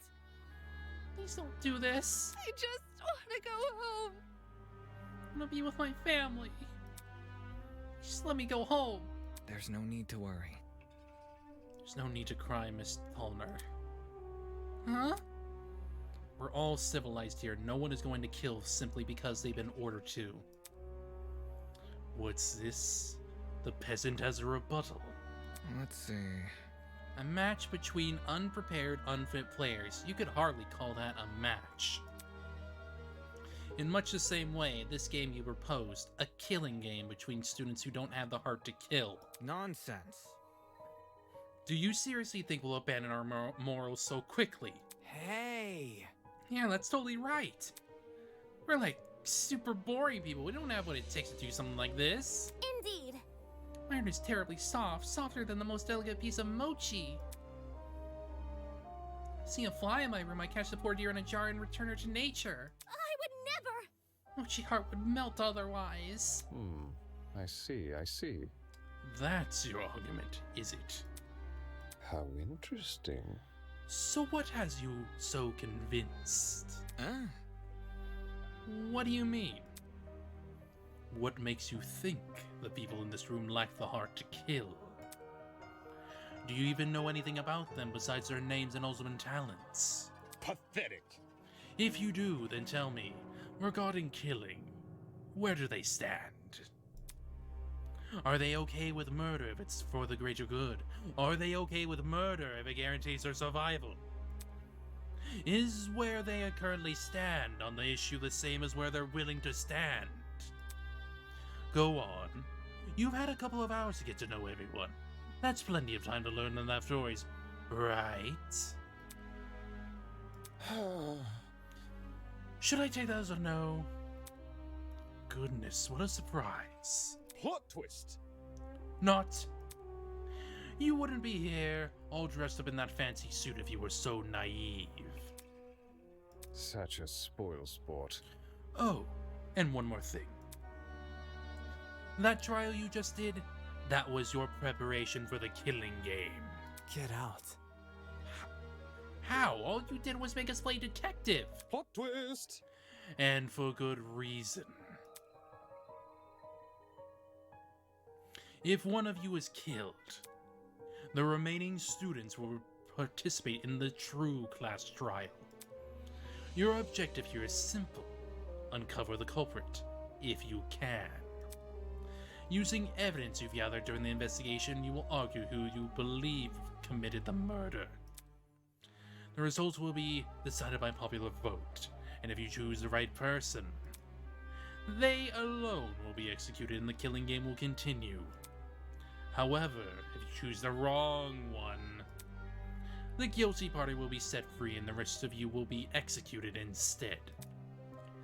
Those are the rules of the game. Everyone understand?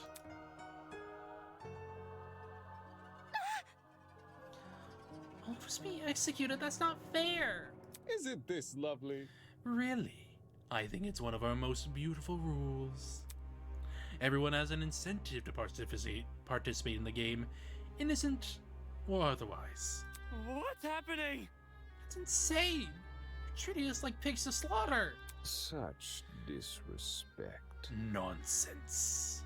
All of you have the chance to survive this game. Do you think the common butcher is so merciful? Mm-hmm. By the way, if no guilty body ever escapes, the killing game will end when there are only 2 students left. You may want to remember that, or maybe you don't care. It depends on what kind of person you are. Out of 16 people here, only 2 would be allowed to survive? No shot. 2 people, that's hardly better than if someone gets away with murder. Well done. I know. That's what makes it so funny. Most of you will die, no matter what. And yet with every passing trial, you all cling to life more desperately. The show must go on. And that exact mindset is what causes more murders to happen. Aren't these rules simply brilliant? A perfect test of the limits of human compassion. I have an appetite for destruction. I can't wait to see you all in action.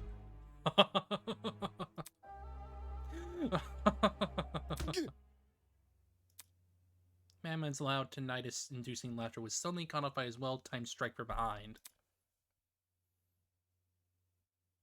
I've said it a million times, you mangy fucking mutt!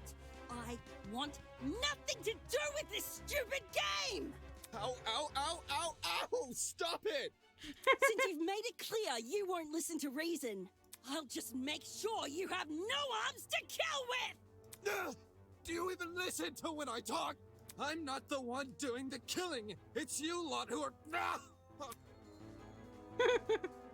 Reese dove her fist directly into his stomach. She followed it with another blow and another. When it looked like she wasn't going to be satisfied until he was dead, I saw it. Oh boy! From out of nowhere, a tiny red dot appeared on Grace's face. Hey! Stop already! There's a... Before we could do anything. Well, there goes Grace! Sound of a gunshot echoed in our ears.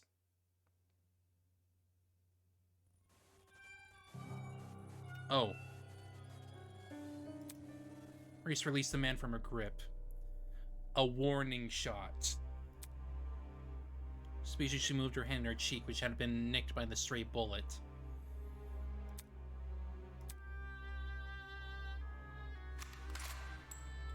Who is that?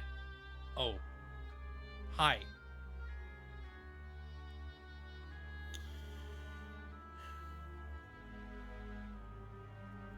The right eye is exposed. Well, Tozu's left eye is exposed. They're one in the... They're two halves of a whole.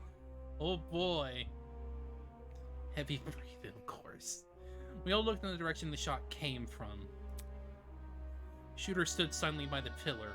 Trail of smoke rising from the mouth of her rifle. Her mask. The design was a panther instead of a goat. It was clear that she was working with him. You shot at her! For real? It's getting out of hand. Now there are two of them. We're suddenly backed away from Tozu, suddenly fearful for their lives.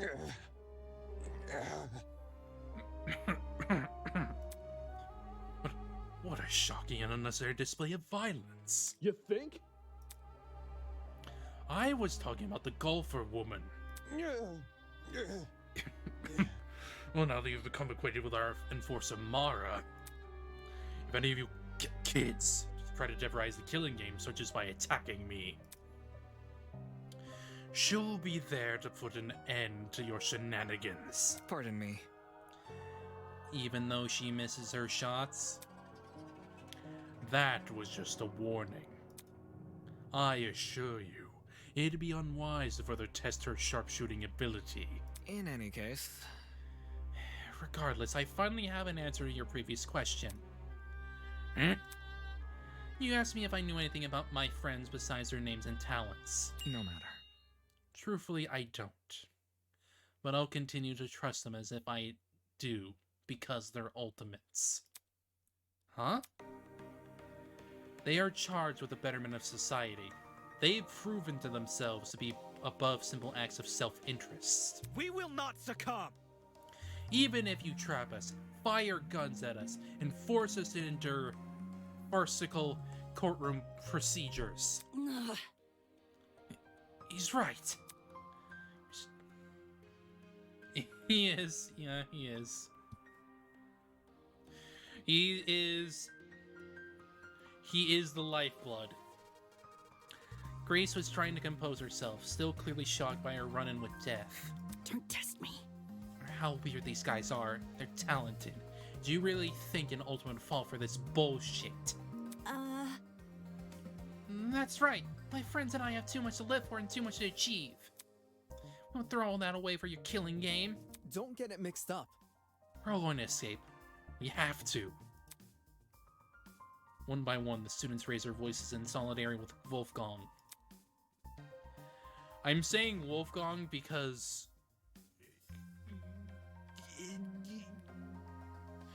he gives off a German vibe with that name, so all of them were so confident in what they were saying, so willing to blindly put their faith in each other. And for some reason it made me sick. My. Never underestimate the strength of human connection. I am quite familiar with this idea. I'm sure you are. Aye. What kind of captain would I be if I can't even handle a small crew of 15? What's this horrible feeling of contempt? Why do I feel this way when everyone else seems so hopeful? Because you're fucking Byakuya. Voice inside me was answered by another. No. Yes, that's what I mean. Wolfgang is a Germanic name, so I'm trying to use the Germanic way of saying it. Wolfgang. You've got it all wrong. Students turn their attention towards Ava, surprised for her words.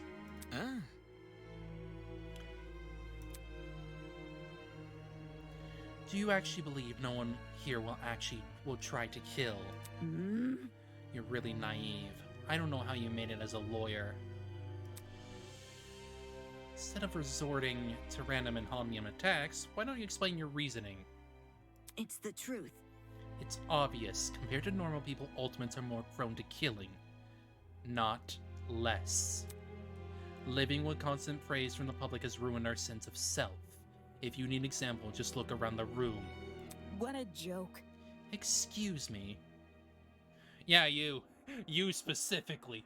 You very specifically. Look. In the outside world, ultimates will do anything to further their own goals. The same is probably true here. Once you realize your dreams can only be achieved if you escape, you'll resort to murder. Can't you see? If you continue to convince all of these people to trust each other, they'll only be more vulnerable. Unless that was your plan all along. Is it possible you want to make everyone vulnerable? Yes, it's clear that she was an ultimate and she was willing to kill. She was the ultimate teacher aide, specifically though. So that it will be easier for you to kill them. That's enough. Suddenly Ingrid stepped in front of Wolfgang protectively. Wolfie's done nothing wrong. He's given us all a vote of confidence. Yeah, it's something we all needed. Please? Yeah, basically. More or less. Just stop trying to turn us against each other, please. Normal feeling grew stronger as the other students admonished Ava. It grew stronger and stronger, and I knew I had to say something. Ava's right. Huh? No! Damon, not you too! I know. Look, I get it. You want to make the situation less scary for everyone. But Ava made a good point. All of us have a clear motivation to leave this place, even at the cost of other people's lives. Whether it's to see our families again, or for the sake of our talents. Don't say that! No, I would never kill anybody! That's not it.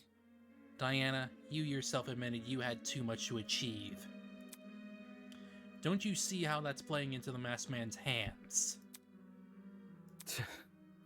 The whole we're all ultimates thing is pretty inane anyways. After meeting all of you, it's clear none of us have the same goals. Hold on. What are you insinuating? and we all carry the same obligation to improve the world we live in. His question angered me more than anything that had been said before. I can no longer suppress my true feelings. That's wrong. Look, the title barely means shit nowadays, alright? Most ultimates are just dullards obsessing over some pointless hobby. Their talents don't contribute anything of worth. The only thing they're capable of is leeching off public attention for their own goals. Ouch. You've got to be kidding me. Running a business that feeds millions is pointless. No. Some of you are an exception, obviously. But come on, there's no way the rest of you can improve the world we live in with your niche fixations. That was very... Don't you mean rest of us? You're an ultimate too. Yeah, what the hell makes you so special? I mean, they're right. You're a freaking debater. Debates don't exactly help the world, do they? I can feel their words worming their way into my soul. What makes you so special? Well, I can actually achieve many things with my talent. I can argue policy, consider ethics and morality. But what does that actually do on a fundamental level there, Damon? Yeah. Better yet, I was the one who got you guys through that trial. Really? Is that really what happened? I remember all of us helping out. Shrimp? Yo, I see what's going on. You think you're better than us just because you say words nobody understands. Well, that kind of stuff is relative. Like, tell me what a dragster is. Do you know? Watch your step, lest you trip and fall from the unparalleled heights of your vanity. Not good enough. I'm disappointed in you. How are you so concerned about making yourself look good when you're in the middle of a death game? The hell? I wasn't trying to... There's no use. They turned against me, hurling obscenities, scowling, or simply shaking their heads. Well, it sure is quite the role reversal. Isn't this lovely? Whew. Do I sense anger, hatred, an unquenchable sense of bloodthirst? We'll save that for later. I'm the only person who can spill blood in the courtroom. Mm-hmm. The elevator will take you back to the killing game arena. We've cleaned up the crime scene and prepared a dorm room for each of you. Get lost. Thanks. Now can you get lost? Good evening. Okay. He returned to his podium with the masked woman trailing closely behind. Bizarre mechanism that brought him into the room and lowered the two of them into the ground and out of sight. Hey. Still, we're not going to kill anyone, right, guys? No matter what happens, we're all going to make it out of here, okay? It was only when the man had left that reality truly began to set in. I'm trapped in a killing game with people who despise me. How did this happen? I just wanted to help. I wanted to make sure we didn't trust each other too easily. And now I'm being treated like the bad guy. These people practice what they preach? Will they really refuse to kill? I can't trust anyone here. For better or for worse, it's me versus them. So cue the beginning of the end. Beginning of an unfathomable nightmare, an unrelating despair. The beginning of the killing game. Yeah, that's what happened. Fucker.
They without a doubt built a lot of this stuff off of V3, which... Wow, is woven by stitches and needles. That was like really well made though. Cause that was like only the prologue too. Like they put their best step forward, that's without a doubt.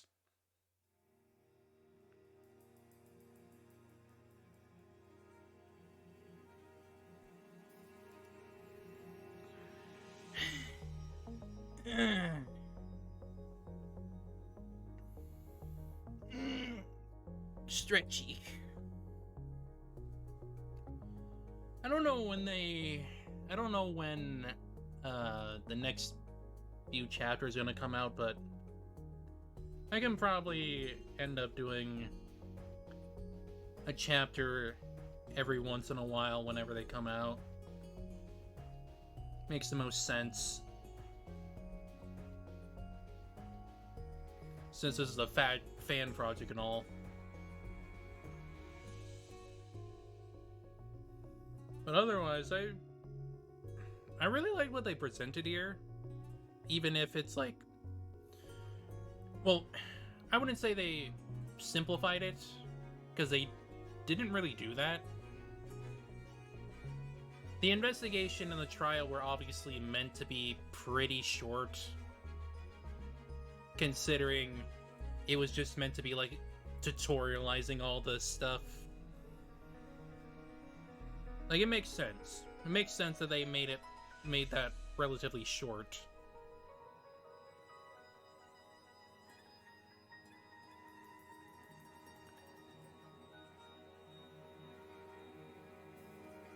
Is it because the music is pretty on the down low? Or what specifically about it?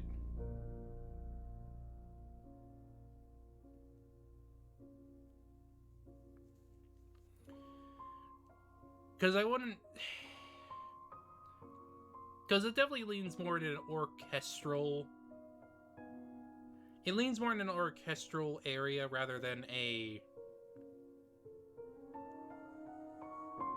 Right.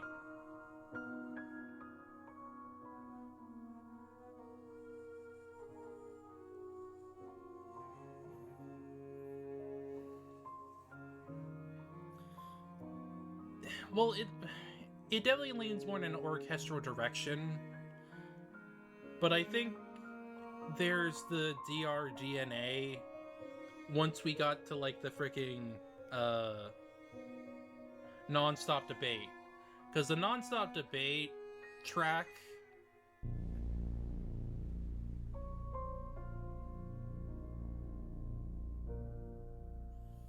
yeah, a little bit.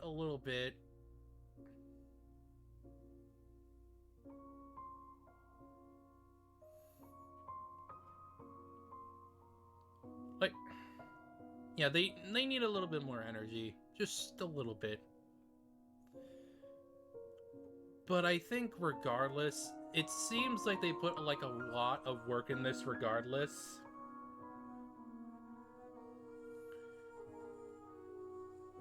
And, giving feedback now is probably going to be the best choice in order to, like, give this game more energy.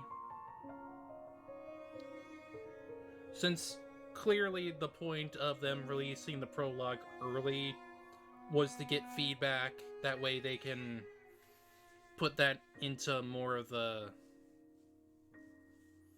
future chapters and probably even come back and fix the prologue a little bit.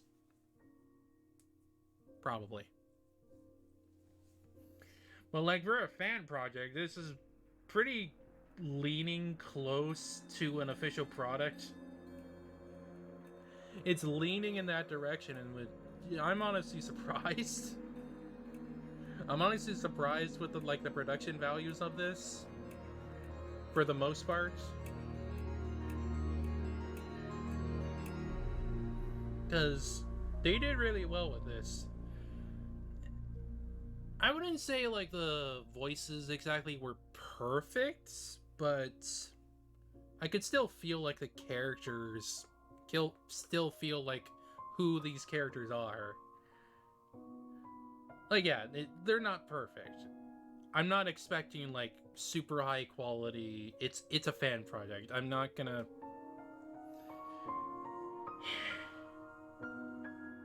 I'm not saying that I should lower my expectations fully. I do want them to like do the best that they can. But in a way, since it is a fan project,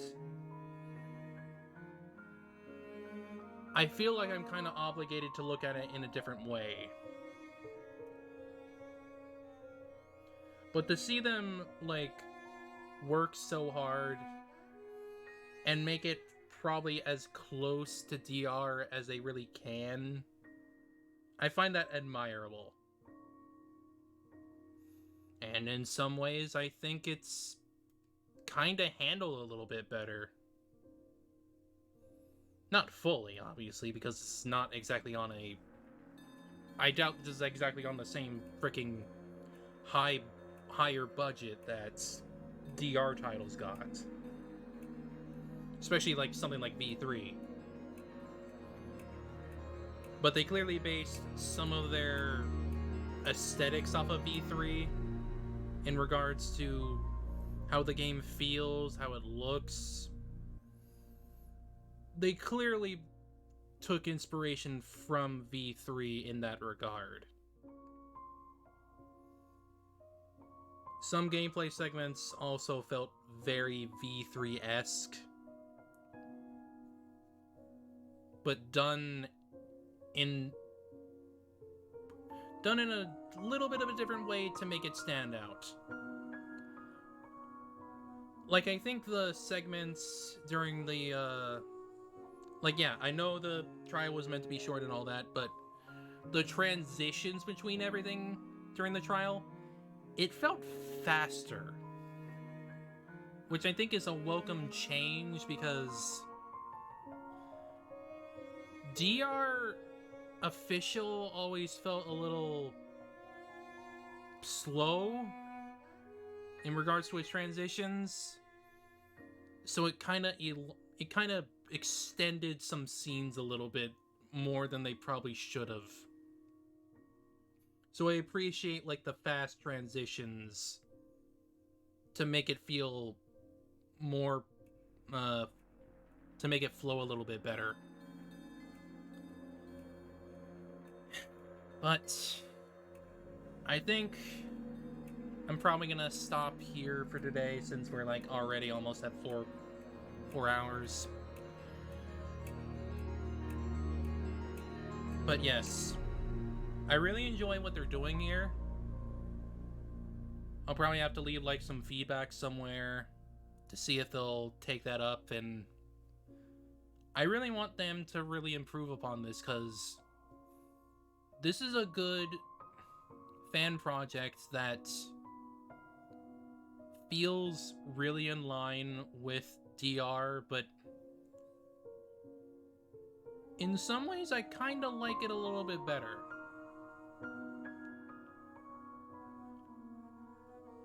Honestly, my only complaint was like during the freaking introduction segment.